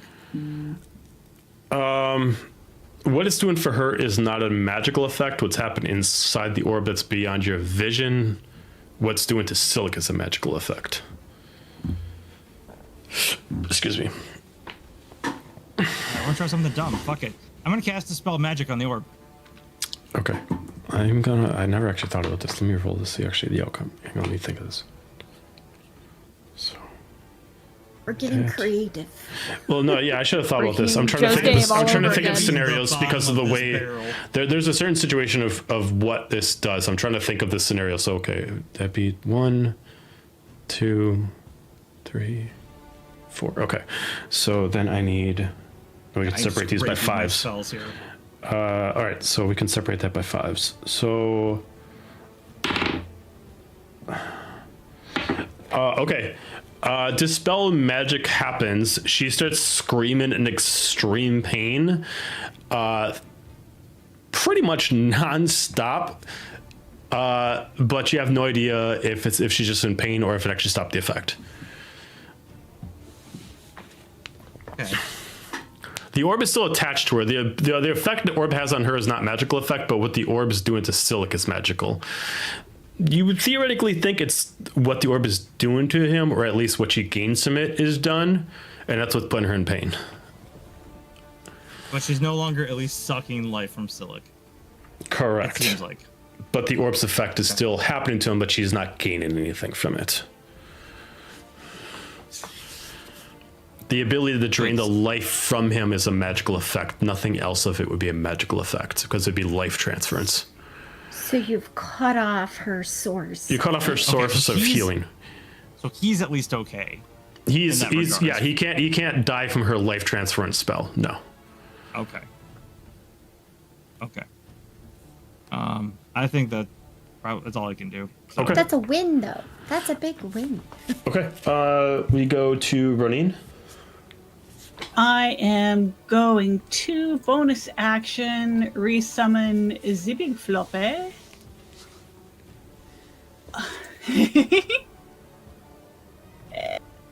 It's down here somewhere. Their characters. There it is. And I'm going to put it here. Yeah, here's good. Okay. Take a swipe at her with that, and that's going to be. Oh, a whopping 17 to hit. I very much doubt. Unfortunately not. Follow that up with a mind sliver. I need an intelligence save from her. Okay. What she got for that? It's not super high. 22. Yeah, that meets. More than meets it. That succeeds. Okay. That succeed. It takes like does not take that. There's no half damage or anything. Okay. So yeah, I'm not doing anything to her. I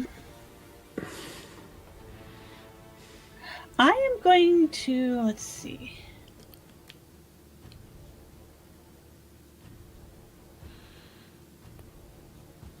Yeah, I'm going to take a chance and swim over to here, hoping that she doesn't notice me, stay underwater, Okay. and see if that can give people flanking. Got it. That is my turn. All right. So she has to make the Constitution saving throw against the moonbeam. What the fuck? That's another nat 1. Yay! I like this. That is a 9 and a 4. Okay, so 13. So she's gonna take, Jesus Christ, 26 points. Okay, so okay, she has a buttload of pain. All right, so Zen's on her turn. She's gonna immediately. You're gonna see like the core is starting to like flare up. It's no longer blue. It's like starting to switch between like an orangish and more warm colors than cold colors. And she's gonna try to hold it in, and she just looks at you. If I'm dying, I'm taking you all fucking with me. She's going to immediately pull out all arms. It's going to start generating energy from all sides. She's going to activate legendary attack, Morning Wail, and she's going to start to scream out in pain. And she affects everybody in a 20-foot radius on her point. I need everyone. Let's see. I think 5, 10, 15, 20. Dahlia, no. Alistair, no. Everyone else needs to give me a Constitution saving throw, please. Oh, yeah, and technically Ian does too. Oh, nope. Ian does not. So bad at con Ooh, that was a saves. little- That's an that was- 11. Yeah, that's a 6. DC 19. I got a natural 20. Nice. Okay, so for those who did not get the 19 or above, I have to separate this out because there's 2 points of damage here. So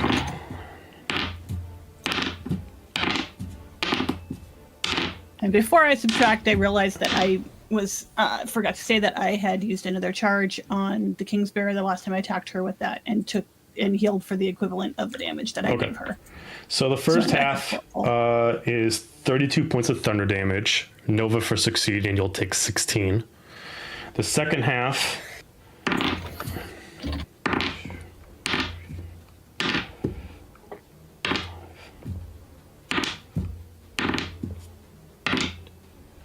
$28 points of psychic damage.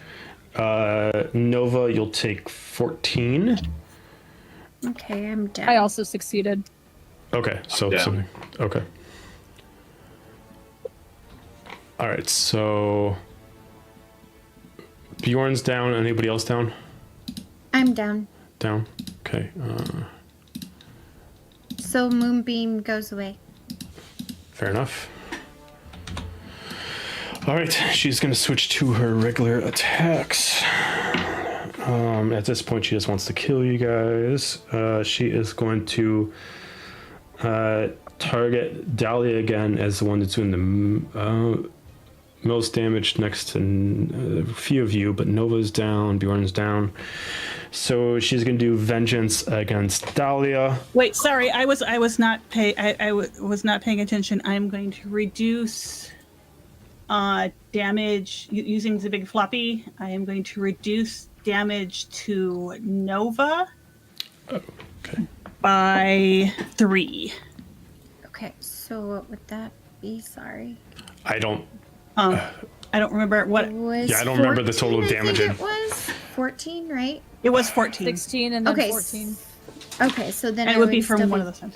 You'd So still be I down. would still be down. Okay. You're still down. Oh well, it was worth a shot. Yeah. Okay. It was worth a shot. Yes. Not much else I can do with my reactions, so that's No fine. worries. Thank you for trying. So It was like, okay, which one am I going to do? I guess. she's going to cast a spell Vengeance against Dahlia for 24 to hit. Yeah, that hits now. Okay. Disadvantage. Oh, that's a 23 to hit. That still hits. Yeah. Okay. Okay, so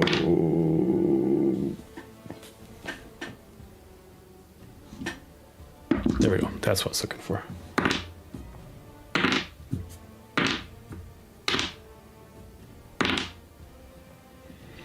All right. You're going to take 32 points of necrotic damage, Dahlia. I'm sorry, is this a spell? Yes. Counterspell. Okay. It is 6th level, so you got to beat a 16. Oh my god, it's the wrong character sheet. I'm looking at too many character sheets tonight! Ah! Okay, that was a 16 plus my charisma. It's definitely. Okay, yeah, so you do cancel it. I'm like, no. She is going to seem super pissed and committed, and she's going to do it again. So that is going to be a 20. Oh, disadvantage. So that's going to be 18 to hit. Oh no! Fuck you. That meets. Okay. So 29 points of necrotic damage against Dahlia, and then you get a strength saving throw from Dahlia. Oh, I'm so good at those. I gotta write my new HP down, which is disgusting. Minus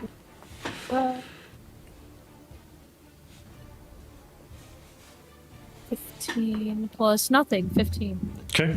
As this immediate spell of necrotic energy immediately strikes at you, Dahlia, you immediately feel to your core. You get brought down to exactly 1 HP. She is going to You bitch. then swing with her third attack. Oh no, wait, that was 1, 2. No, yeah, she can do it one more time. So she's gonna do tentacle against Manon.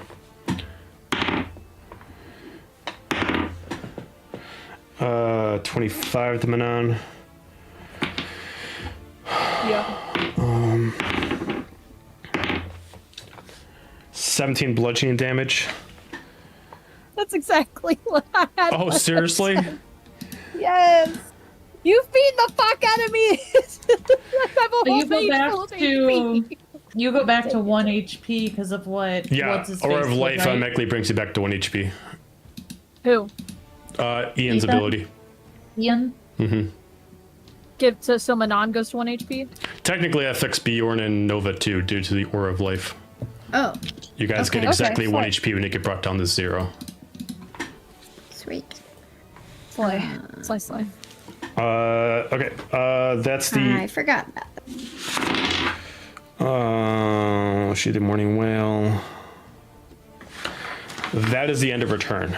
We're going to go to Ian. Ian is going to... I think he can do one last one.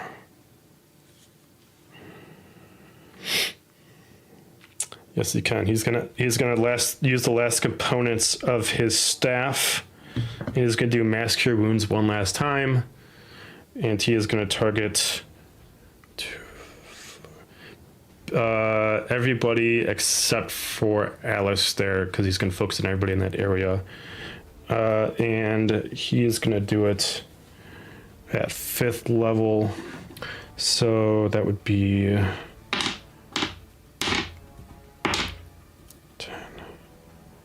That's going to be 15 HP back for everybody except for Alistair. And I think except for me because he does need to see. Oh, that's see, true. right? Yes, he does not see Okay. you. Yep. All right. Top of the round to Azalia.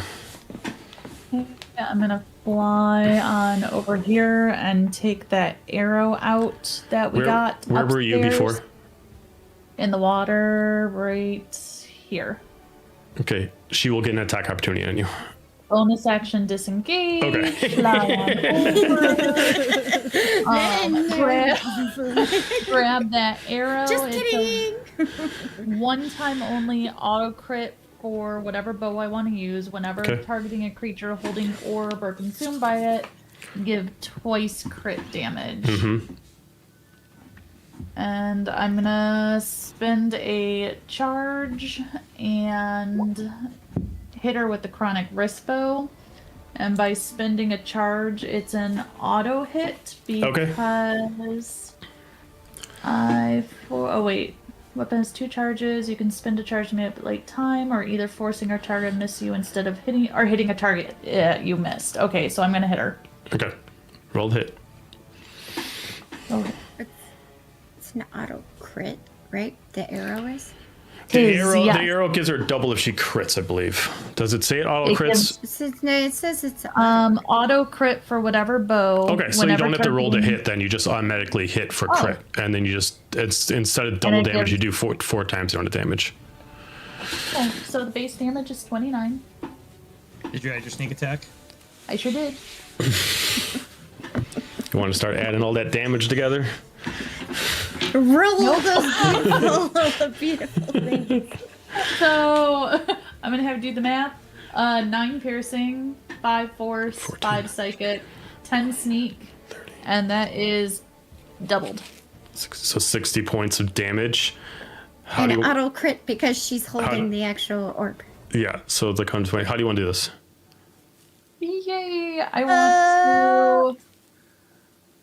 I want to shoot right between the edge of her skin and the orb and lodge the arrow in there Okay. enough to dislodge the orb from her. Okay.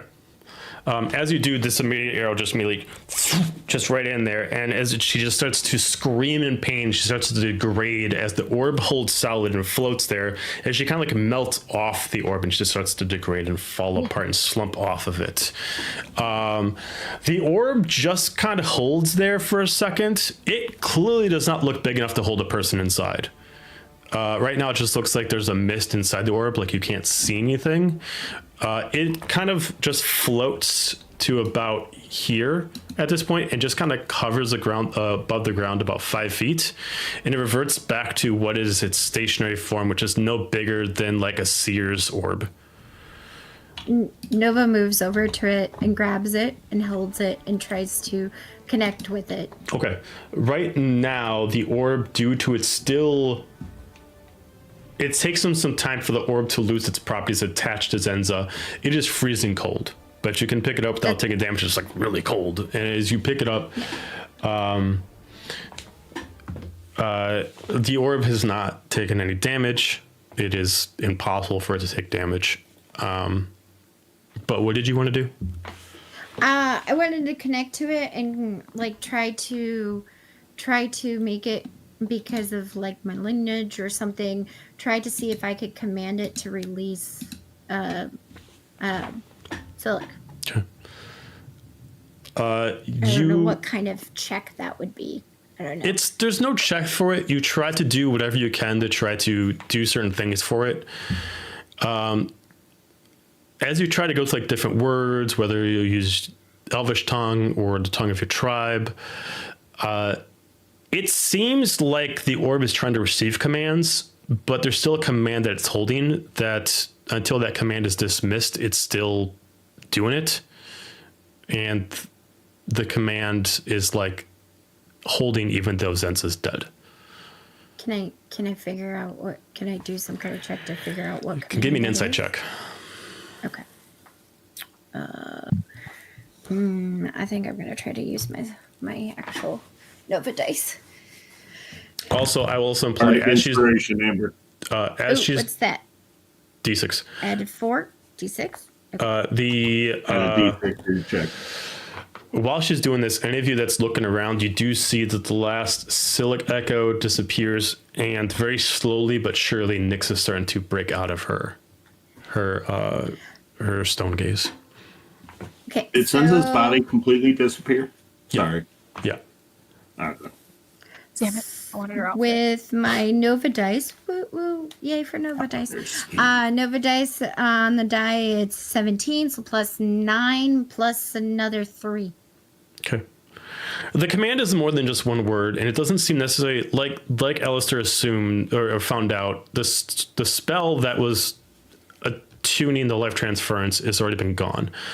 Whatever command has been, the command that's been given to the orb is being held in place. You can't figure out exactly the command to disengage it, but you can figure out the command that's currently under. And the sort of several words are to detain, restrict, and compel. Can I pull out, while I'm holding it, can I pull out the grimoire that I picked up from the one, what's the name of it? Sorry. Trying to find it. So I don't know how to say her name. It was her grimoire, the one that was Zenza's the original elfin yeah. form. Mm-hmm. And see if there's anything in there that would help Yeah, 'Cause go ahead and seems like give she me was a go ahead and give guardian. me intelligence check to or investigation check, either one, to go through the book and try to find the right thing that would make you understand this and maybe give you an answer of what you can do with it. You said intelligence or Investigation. Okay. All right, that is a 19 plus 3. Okay. You find a couple of pages investigation. about commands for the orb. It is kind of started off with some dialogue that the orb should never be controlled. It can only be what is considered, quote, manipulated, but never controlled. If a command's given to the orb, the person who gave the command is the only one that can remove the command under normal circumstances.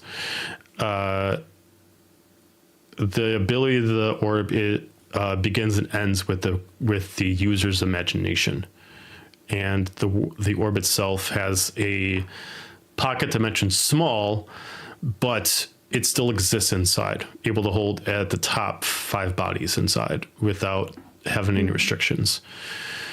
If by any chance the original command giver is unable to remove the commands, someone who has a higher status for the orb can remove the commands. Okay, so while I'm doing this, I'm gonna be like, you're gonna see her, like, it's gonna be really weird looking because she's gonna be sitting on the ground. She's gonna cross legs. She's got the orb in one hand. She's got the grimoire sitting in her lap. She pulls out her book and she starts frantically writing in it and explaining what is going on. And so all of her tattoos start to glow and explain what is going on. And she's asking if she needs to bring if she can release Silic if we bring it home to her tribe. Nobody's saying any of this out loud. I am not saying anything out loud.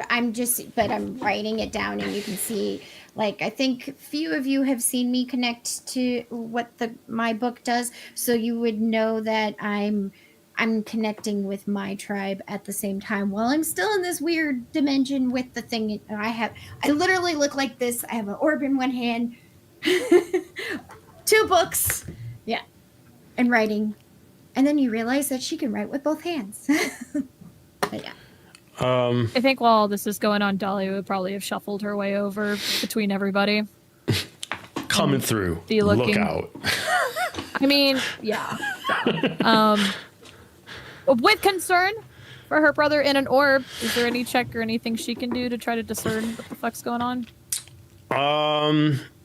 It depends on what you want to do. You can either give me an insight check on the orb to see if there's anything you can figure out on your own, or an arcana check. I'll let either. Or if you want to try to spy on Nova while she's writing a book to see if you can figure out anything, you can give me you could give me a perception check on the book, whether it's the notes she's writing down or the grimoire itself. I'm kind of cocky, so I'm gonna try to figure this out on my own first. That is a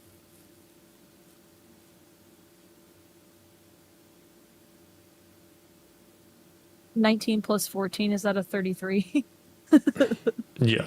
What kind of check did you make? That was an insight check on the orb. The orb itself, while it was attached to Zenza, made sense to fit Silk inside. But even as you saw Silk inside, it wasn't like just him floating in a glass bubble. It was like seen into like a vision. You don't currently see him right now as it's reverted back. It's hard to see, and you probably only saw him before due to a life transference that you was constantly pulling from him.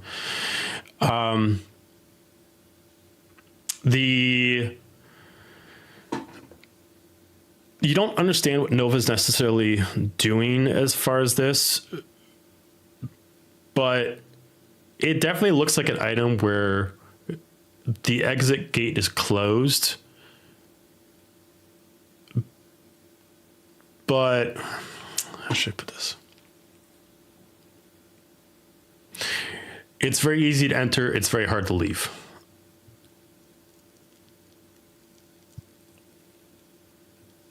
So he's trapped in the orb and there is no exit now. Correct. as soon as Nova would probably sense,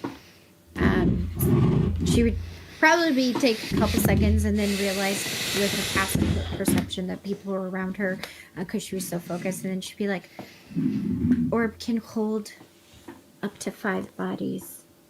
Command can only be released by higher level connection with orb. She just says that out loud while she's writing.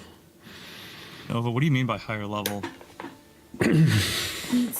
I think it needs to come home. It needs to go home to my tribe, and maybe we can get Silic out. And I need to. I think a higher mage needs to be involved. Someone who's connected. You know if he's still alive in there?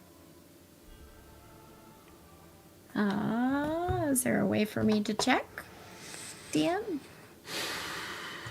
As Dahlia asks that, Azalea's in the back, and you just hear her shout. She's holding the necklace. Silic! Can you hear us now? Hello? No, You're safe! you hear nothing. Can't hear us still. I will use the checks that you previously had, Nova. Okay. He is alive in the orb, but the orb is not meant to preserve life. It's not even really meant to contain life. The effect of what the orb was originally intended to do based off of Zenza's commands is still taking effect. It's just not being directed to her anymore. He is dying in the orb. He's alive, but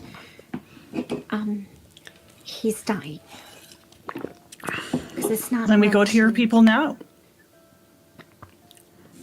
Right? Yeah. Let me. Do I get an answer back from my book? I'm still glowing, by the way. All of my tattoos are glowing, so you just see this little looks like a constellation night bright. The book only given general answers and nothing specific. You're basically given like 2 lines coming down the page, just kind of like dropping down with 2 choices. One shows what you can tell, Nova, is kind of like a crude drawing of your hometown, your desert oasis kind of that you're from. And it just has the symbol for haste or hurry in your tribe's tongue.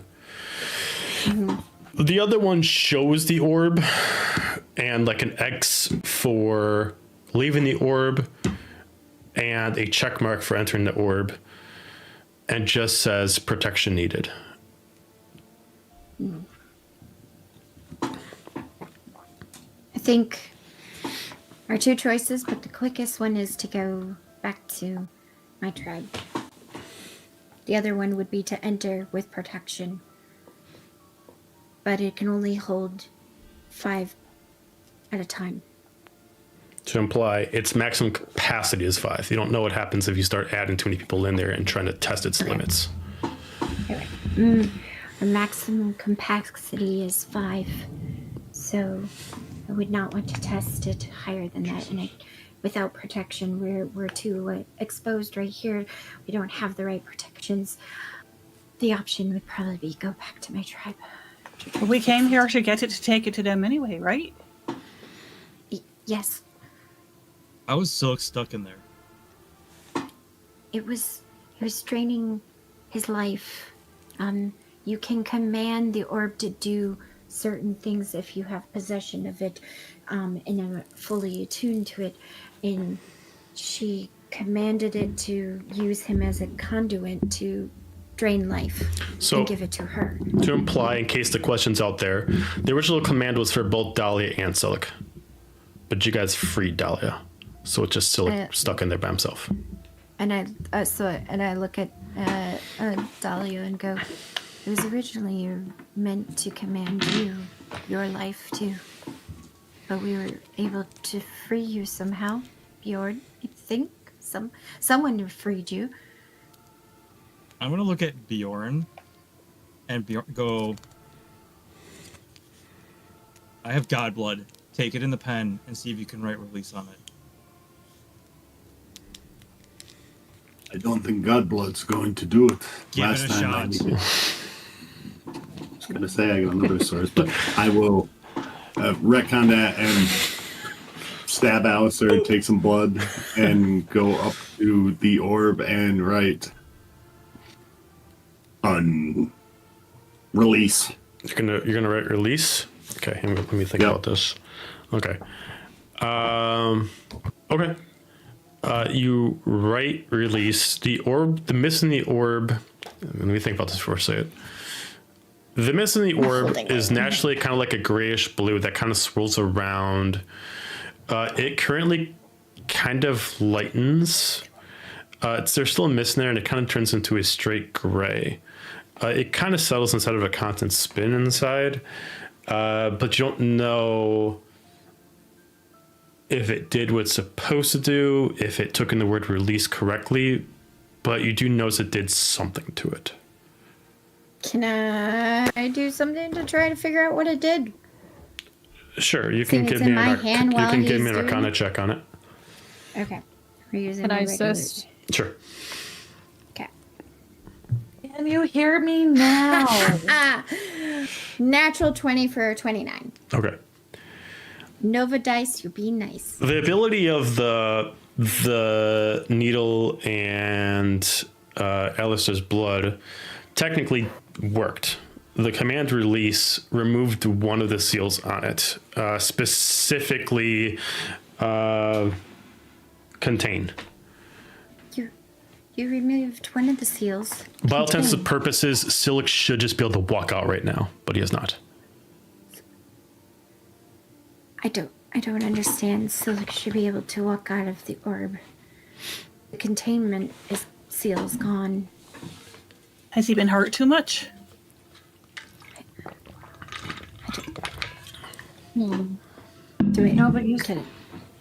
Am I able, as Manon, to mind link with Silic in the orb? You can certainly try. I Do will certainly it. try. Okay. While Azalea's in the back screaming at the back. As you're kind of like an old flip phone, just kind of like Silic. What about now? This is the only orb-shaped thing I have in my room right Maybe if now, I fly so up the outside, orb I could get better reception.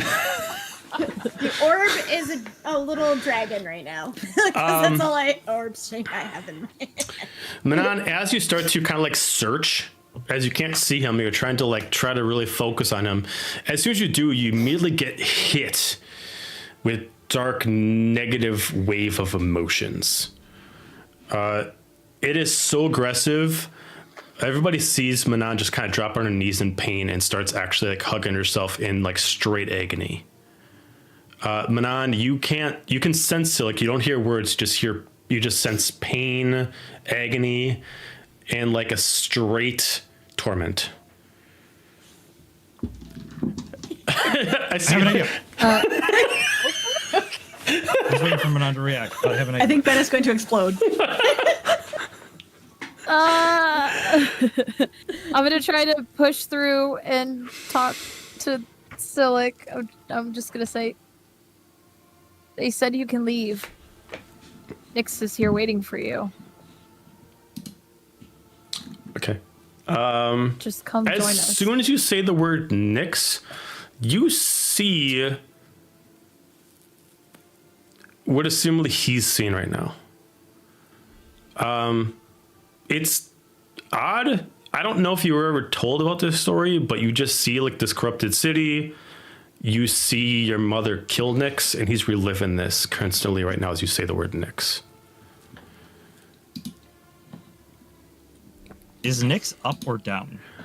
She's currently unconscious. She just broke out of the effect of the petrifications. I want to wake her up. Nyx, come to your man.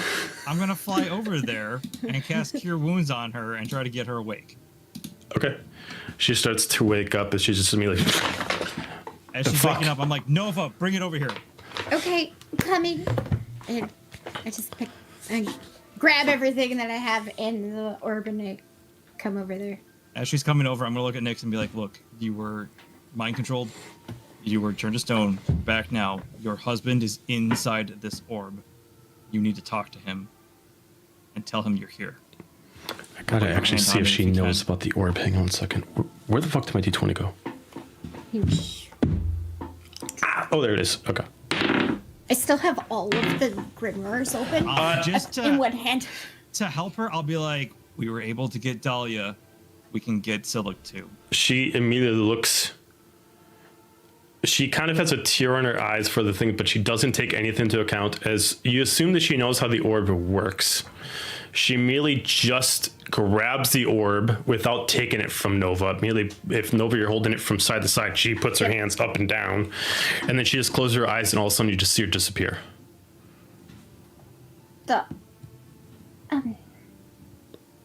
I mean, I was about to suggest somebody go in after him and get him out, so I guess that's what she's doing. That's how I got Dahlia out. I mean, Right. Well, that's a story we'll have to hear later. she's more skilled Speaking than of we are, which. so she should be able to help. I think we should still make haste to get out of here. Well, she's the one who's going to be able to teleport us. And we need to find Manon's contract. Yes, true. Right. We've got to get back upstairs. I put the orb into the bag of holding that I got from the one lady. Before you do, I'm just gonna be like, once Okay. I'll be like, Nova, hang on one second, and I'm gonna Okay. put my hand on it, Joe. Can I try to use my channel divinity preserve life and see if I can push 20 hit points into Silic and Nyx at the same time? You assume it works. You assume at least it goes to something, and if there's only two bodies in there, you assume it connects. Yeah, and I mean, in theory, they're within 30 feet. Mm-hmm. So I just want to try to help them as Sure. much as I can. All right. And I put it away and then gather both of the grimoires, mine and the other one, and Okay. say, we gotta try to get out of here. How much rope we got? Yeah, right? I mean, I'm assuming like everybody, maybe one person who might have used it before, all has 50 feet, but If we tie it together, I can fly up and tie it to something. okay. Well, I could fly. Oh, wait. Guys, I have Dimension Door. That's Dahlia. Let's go. I was wondering if you were going to remember this or not. I'm just like, I mean, it's kind of on brand that Dahlia just forgets about all her really important abilities, but yeah. Yeah. I just see us getting rope out, and Dahlia's like, oh, no, hold on. I got this. And she'll just like, shoo, like there's a door there. Okay, let's go. I'm assuming you make like the most sophisticated dimension door possible. Like it's It's the most fucking ornate door. Like it's bougie. There's like diamonds. It looks like a door straight into the Shadowfell Castle. Purple and black. And gold encrusted Manon's doorknob. just rolling her eyes. all right. I'm gonna heal Boop on the way too. Boop, boop, boop. I'll help I mean, with sense. that. Dimension door is just, unless you've got a special one, it's just teleport and you can carry one creature with you. Technically, yes. But I've always kind of allowed Dimension Door to kind of take more people if you want to. I've allowed Dimension Door to kind of Sweet. bend rules. I shan't argue. I've always allowed Dimension Door to kind of bend the rules because otherwise then you got to go through all these different steps, so it just makes life easier. So as you do, boop, boop, boop, between Alistair and Azalia, the different people, everybody doesn't get a long rest, but you can max out your hit points back up to the top. Wow. As you open up the door, you Dahlia's go looking through. at the twins, hella impressed by their healing skills. Little smile of approval. Now, question, there's still the contract. Are you guys immediately going to where Nova needs to go, or are you guys going to trying top to to go find to the the contract? Gotta find the contract. And Okay, then so you guys I go gotta to find the top. contract. Okay, so you immediately Also, disappear I'll back take up into your facility. too many things. But I wasn't piped up about that because I was doubled over in Silic World when y'all were talking about that, so I kind of missed that. I'm gonna say canonically, I And missed I that kind conversation. of forgot about it, so you can glare at me. Oh, we just said contract. We talked about it a second. So investigation from everybody as you guys reappear back into her facility where the floor dropped, and see what you can find. Got 15. 14. That would be an 18. 14. Manon got a natural 20 on that one. Baby, let's go. She's And motivated. Dahlia, like, not She's motivated. Manon is motivated, and the dice agree. very fucking motivated. Okay. Dahlia got a 15, so that's not important. Put her in the background for now. She's emotional support mom right now. Okay. The first off, the obvious thing is the contract. It's not really even hidden. There's just a shelf pretty close to where you fought her originally that kind of had some really intricate items. You do see a total of 3 scrolls. One of them is a little bit thicker than the rest, which is the contract specifically for Manon. It even has the devil's seal on it of who you're supposed to bring this back to. There's 2 other scrolls there. You're not able to discern what they are until you actually look at them. For the natural 20 and any really high rolls, you're able to find 2 other things of importance in here. One specifically looks like a staff. The staff is actually hanging up like almost ornamental on its side. It is not locked in position. It can be easily grabbed. And the staff itself actually is almost like the durability of a quarterstaff. It actually looks like it could actually be used as a weapon itself. But it does have what looks like a specific kind of like a tiefling skull head on top. And then a gem to replace the 2 eyes and a gem to replace kind of like the mouth area specifically. So it holds 3 different gems. Unless right now you don't know what it does, but right now it looks like it holds 3 different items inside. The last thing that you find specifically is... where is it?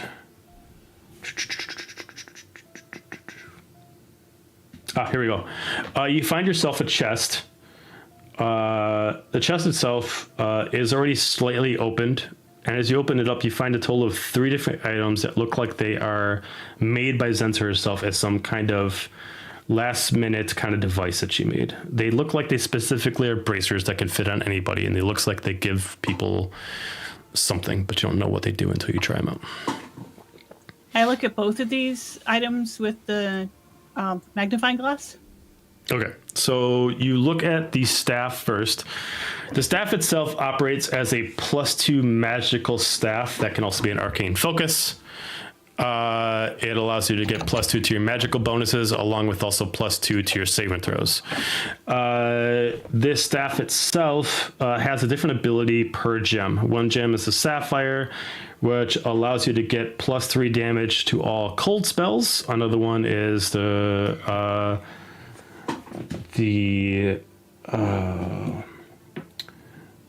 Ruby Gem, which gives you +3 to your fire spells. And then at the center of the mouth, there is a green gem, and it allows you to gain counterspell for free.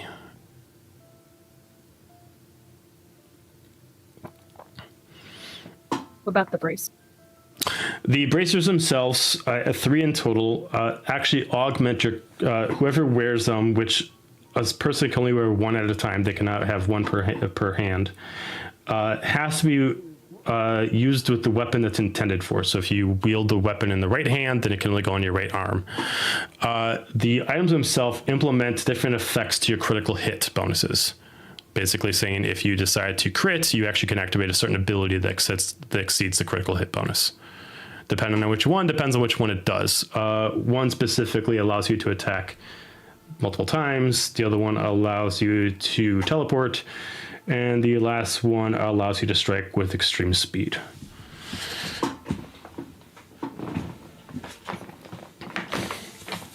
Those braces were mighty nice. But I probably am not looking at those. I'm probably looking at the contract.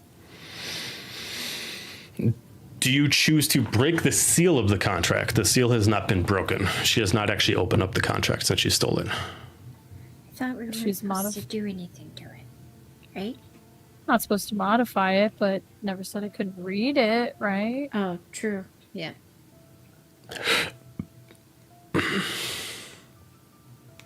Would this be a sin if I opened it to read it? Simply to read it? You assume it could I be. wouldn't second guess what the devil would say. If you break the seal on it, that would seem to be changing it. Yep. Nah, fuck it. I'm breaking the seal. I want to read what this is. Okay, crack the seal open. Manon is Manon.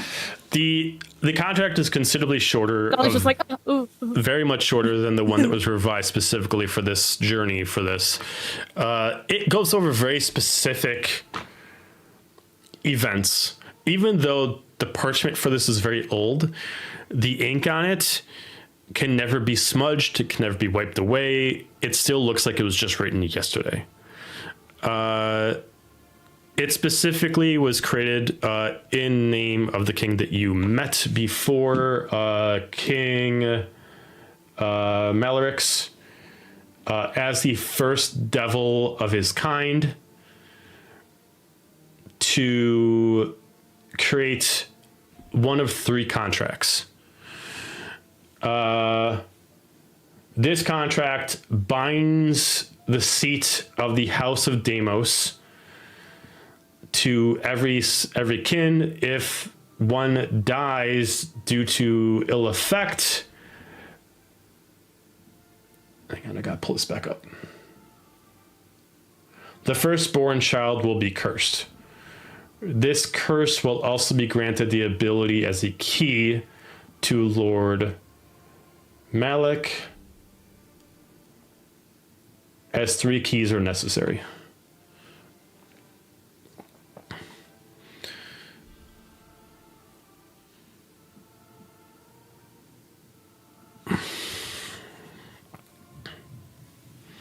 Okay. Is there anything else it says? Like what? It just goes over some details of anything? it. Just goes over some details about that explains a few things. Anyone who's been bound to this, anybody who's bound to the contract, gain the abilities of the person who created it. In this case, Malarix created this contract, so your Hellfire form is a connection to Malarix.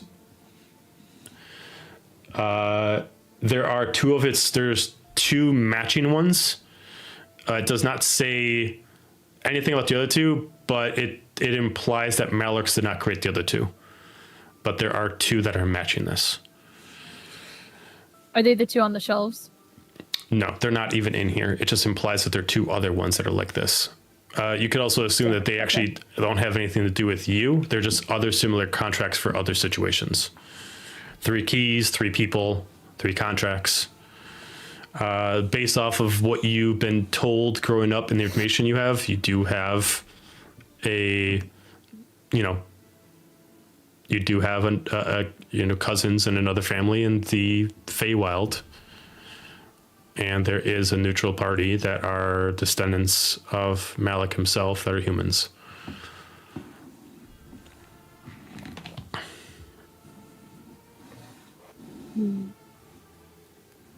If I'm Dahlia peeking over the shoulder at this contract, do I know if it's possible for me to just yeet this shit up in flames because I have some power over jurisdiction over contracts? I never thought about that. Loopholes. I would say Dahlia has done more. I'd say Dahlia has the ability to destroy the bindings of a contract by destroying the contract itself. Dahlia has that ability. She does have the ability to destroy contracts? She does have the ability to destroy the binding of a contract by also destroying the contract.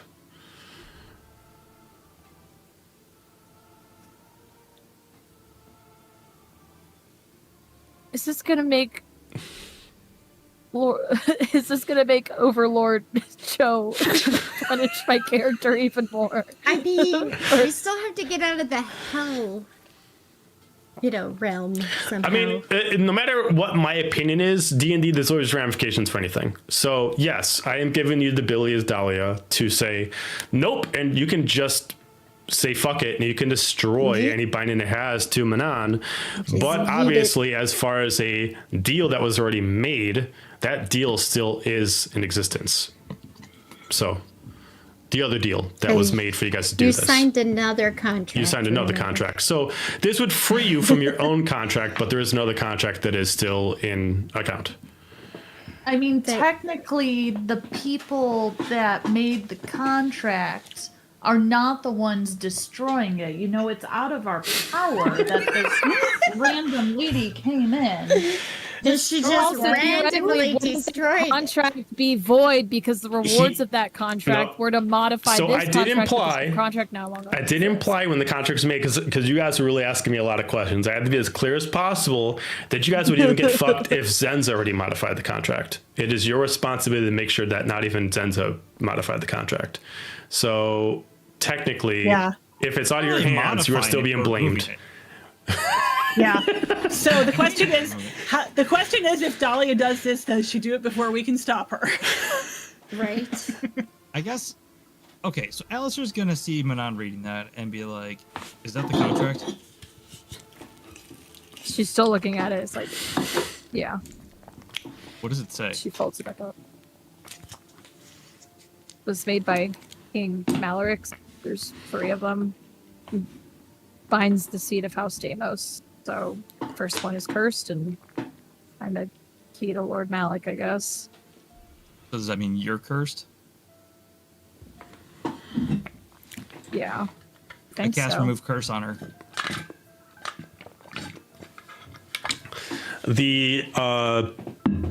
Sorry, I'm blanking on words. I think you've tried that The before. contract glows, and the spell gets how should I phrase this? It auto counter spells your remove curse. Dahlia counterspell the counter. You know, we do have a fancy new staff that does that too. It looks like no matter what, the abilities of the contract even exceed the abilities of Dahlia. That being said, Dahlia is not sitting on her throne. Dahlia is disconnected from her power. So right now, the contract Touché. oversees the current spells that you guys have. Dahlia can still destroy it and just break the hold that it has over Manon. But the binding, that is like the best chance you guys have as far as where you guys are standing right now. If you guys decide to do that. Take into account, the contract's still existing. Should I phrase this? The contract still being in existence is not a hindrance to you guys at this moment. You know, Malik is still going to do what he's going to do. But, so the urgency of it, as far as DM the player, is probably unnecessary. For the sake of not talking to myself for 5 more minutes back and forth and pulling my brains up, we're going to say canonically that Dahlia offers to destroy the contract. Manon stops her and says, well, I kind of signed another contract around this contract. And so if you destroy this contract... I'm sorry, I'm going to have to pause this here. We've had an instance where Amanda had to do this. She had to be Azalia talking to Zephania. I need you to do this correctly. I use 3 persons at once. I'm just throwing that out there. It was on, you emotional. got this. It was dramatic. Do It was it. hilarious. I need You it. got the accents. Do it, accents. different fucking octaves with like a whole different accent. I don't know. I can't do this shit. You can. No, Believe not in not you. not with all these viewers. Not with 20 plus people watching, including you guys. Why So, not? no, we're saying maybe if you got me drunk one day, but not right now. So Or if it involved riding a horse and hitting things. Yes. yeah, if you pay me money, we'll talk. Look, But the last until time then, you were drunk and you started and I asked you to do accents, I regretted every second of it. So I Yeah, I was there. I have to. That's fair. Amanda's friends also regretted that too when they asked one night. So, we're gonna say this conversation happens, okay? And it is agreed that we're not going to torch this contract for the sake of the other one because we don't know what the Devil King guy is gonna do. And Dahlia's just like, yeah, maybe you shouldn't because they could go after anybody, including you or your friends. So Manon's just gonna fold the contract and look to the group. Is there any way we can go turn this in before we go help Silic, or... I mean, we can go help him, that's important, but... And she's like looking at her mom. We have Do the you have feathers feathers? to summon. What's her name? Lucia. I think she can take us back, right? Believe so.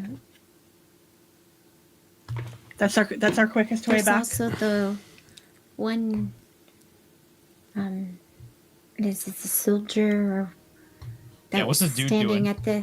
at standing at the end of at the edge of the domain. Oh, the knight. Super make magic guy that's with us. Oh, The knight. Ian? Ian's just kind of like hanging out by himself. Like, he's like, I don't really know you guys. I'm here to help, but like... I look. You. What's the quickest way back to your king?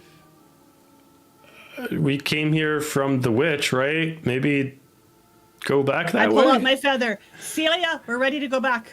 Immediately, out of nowhere, feathers just start surrounding around you. And even while you're inside of Zenza's facility, you just all of a sudden teleport inside the hut. Does Dahlia come Lucia, with? excuse me. Sorry, Sorry, unless Lucia, we're ready to come back. We're ready to go back. unless many Dahlia things. resists, Dahlia appears as well. I mean, she's not gonna resist at the moment. Okay. But I don't know how much she wants to go to this devil castle place. I kind of wave my expended feather. Nice to see you again. Oh, always a pleasure. Always a pleasure. So, what can I do for you? Troubles? Difficulties? We've done the thing and we're ready to go back to the court. Oh, well, magnificent. Well, everyone get some rest, some shut-eye. She re-summons the attic. Again, it takes a little bit of time. Did you get the heads? Yeah. The heads? Remember, I asked for 4 Did, heads? didn't we? I'm pretty sure we The did get items. them. I can't remember who got them. Yeah, we got something. I don't Yeah, it was remember the what they items, were, right? but the items. Yeah, we have the items. The Yeah. knight's helm, Samara's bow. There was a hairpin, I believe. And I have Samara's little mini dagger. We did not get the Minotaur's eye, I don't think. I Did we? thought some. Somebody got that, didn't they? Yeah, I thought. Yeah, I think so. You guys got everything. You guys everything. We got them. Yep. Yeah, we give it to her. She's just like, wow, beautiful. Well, you all rest, and I will be able to work with something by the time you wake up. And she just immediately just kind of spins her hand in the air as you just immediately feel light, as you can feel like, even though you're still inside a hut, you assume that you're just like reduced to like a fraction of the size of a bird as it starts flying through the air.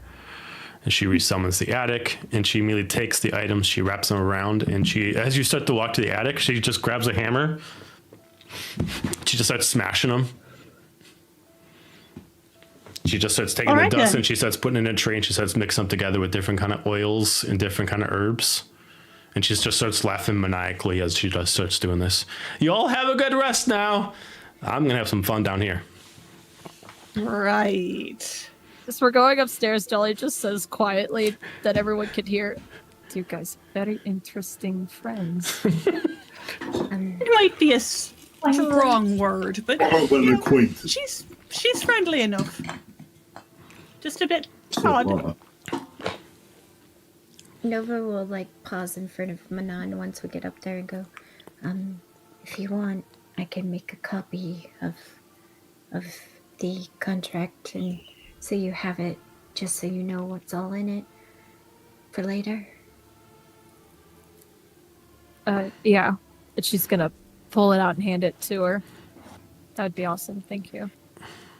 So I'm gonna use part of my casino. I only need 4 hours. I'm gonna use some of that time Okay. before I take a rest to actually copy it down. I'll probably copy either like take parchment out of another area that I have, or just copy it in my grimoire so that we have it that way, and Okay.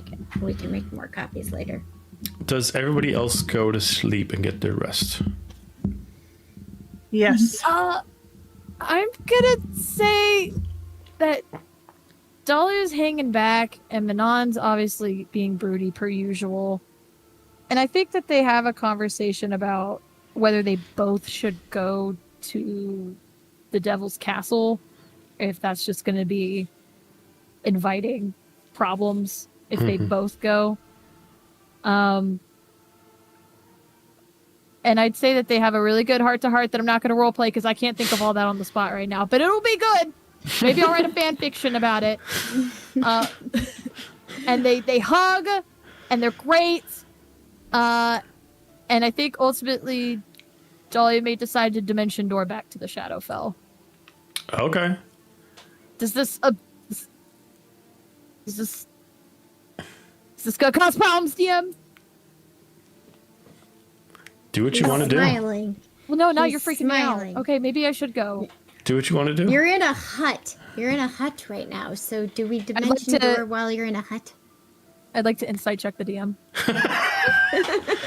DC 30. Oh shit. That's a 17 plus a 14. Does that make it? Technically, yes. I think that would be plane shift anyway.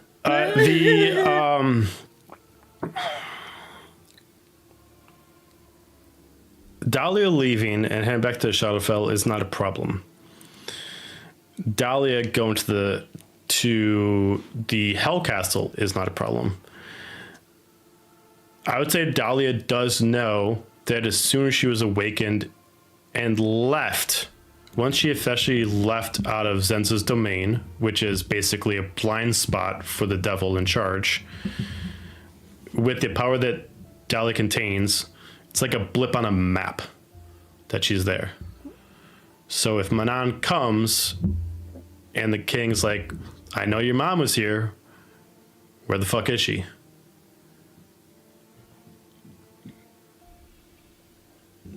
None of your business. Just know that will be a question. Remember, had a he did thing. imply he is a master of his own world. He knows where everything is except for Zenza's domain. So when Zenza had Silicon Dahlia there, they were blind to his vision. If basically a big piece on the board of like his, hey, I'm king of hell, you're the queen of the Shadowfell. If she randomly appears in there, he's going to be very fucking paranoid. And if she randomly disappears, he's going to get more paranoid. She might have some pull. I'm just saying. I've only told you for Dahlia. Truth, but won't you believe it? And I've tell only me told that you as far as Dahlia. negotiating has ever worked out in any campaign. Are you kidding me? I've only told Do you we as far need as to find Dahlia her a is new Dahlia dress? recommended and really told Manon not to go there. But she never really fully explained why, other than the fact of just the families having problems. Well, she said the same thing to the Feywild. Yeah. So what would be the problems And knowing that this turned out so information? well. Because this might alter what choice she chooses. I mean, if you really want to know from DM the player, it would make Manon's getting into the castle easy. Without Dahlia, difficult. Getting out without Dahlia, difficult. Because he knows that Dahlia's there now. even though we haven't like touched soil outside of Zenza's realm, like technically, theoretically, we're still. We're in the Lucia does not. Zenza's. Lucia follows the rules. Follows. She is lawful evil. She follows all laws the king has decided upon the lands, so she does not conceal her passengers. That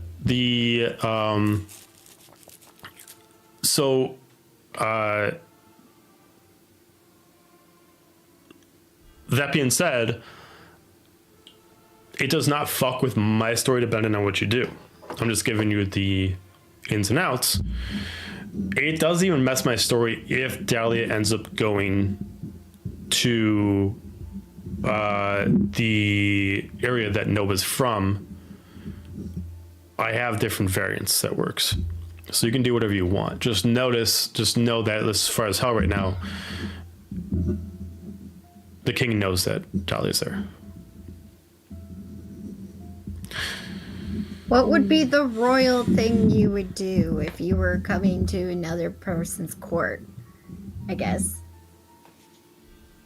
Dahlia would make a big show of it, but she's also in like a tattered nightgown still right now, so she But doesn't we really can wanna see find her like her this. clothes. We can find her clothes. We can find her. I didn't even get Census Corpse clothes. Again, stop making them vaporize, Joe. I want their outfits. This is the second time. We can find her a Look, cute outfit. Dahlia got Kokobial's outfit. It doesn't really get much more extravagant than that. I'm So gonna make a replica of the outfit. I didn't get the outfit. We talked about this. Was an actual conversation. It was a replica, yeah. Because I remember, want it the burned up. cost. It burned up into space. All right, so oh my gosh, this has me sweating, like literally. So I don't, as a player, I don't want Dahlia to be there that much, because it's Kip. then have Dahlia leave. Yes, and to that, like I don't want to juggle those two characters because they're so obnoxiously different, but the same. But at the same time, I'm also like, what would Dahlia do? I guess I'll also say, because you did roll against me and I'm just kind of humoring this. He said you can have the orb, but he doesn't understand the quality, what the orb can do. So the orb is currently containing 2 people that you love and cherish. You don't gotta know that. He doesn't have to know it, but he will find out.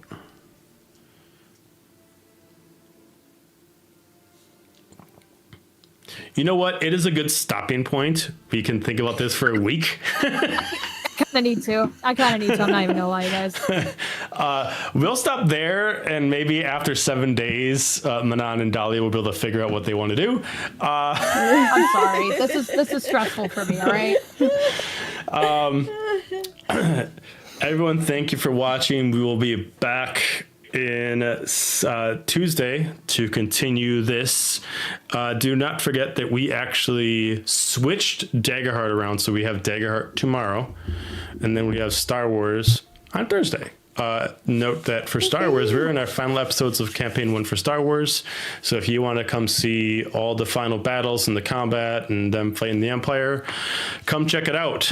That being said, everyone have a fantastic night. We will see you tomorrow. Good night. Bye, Internet.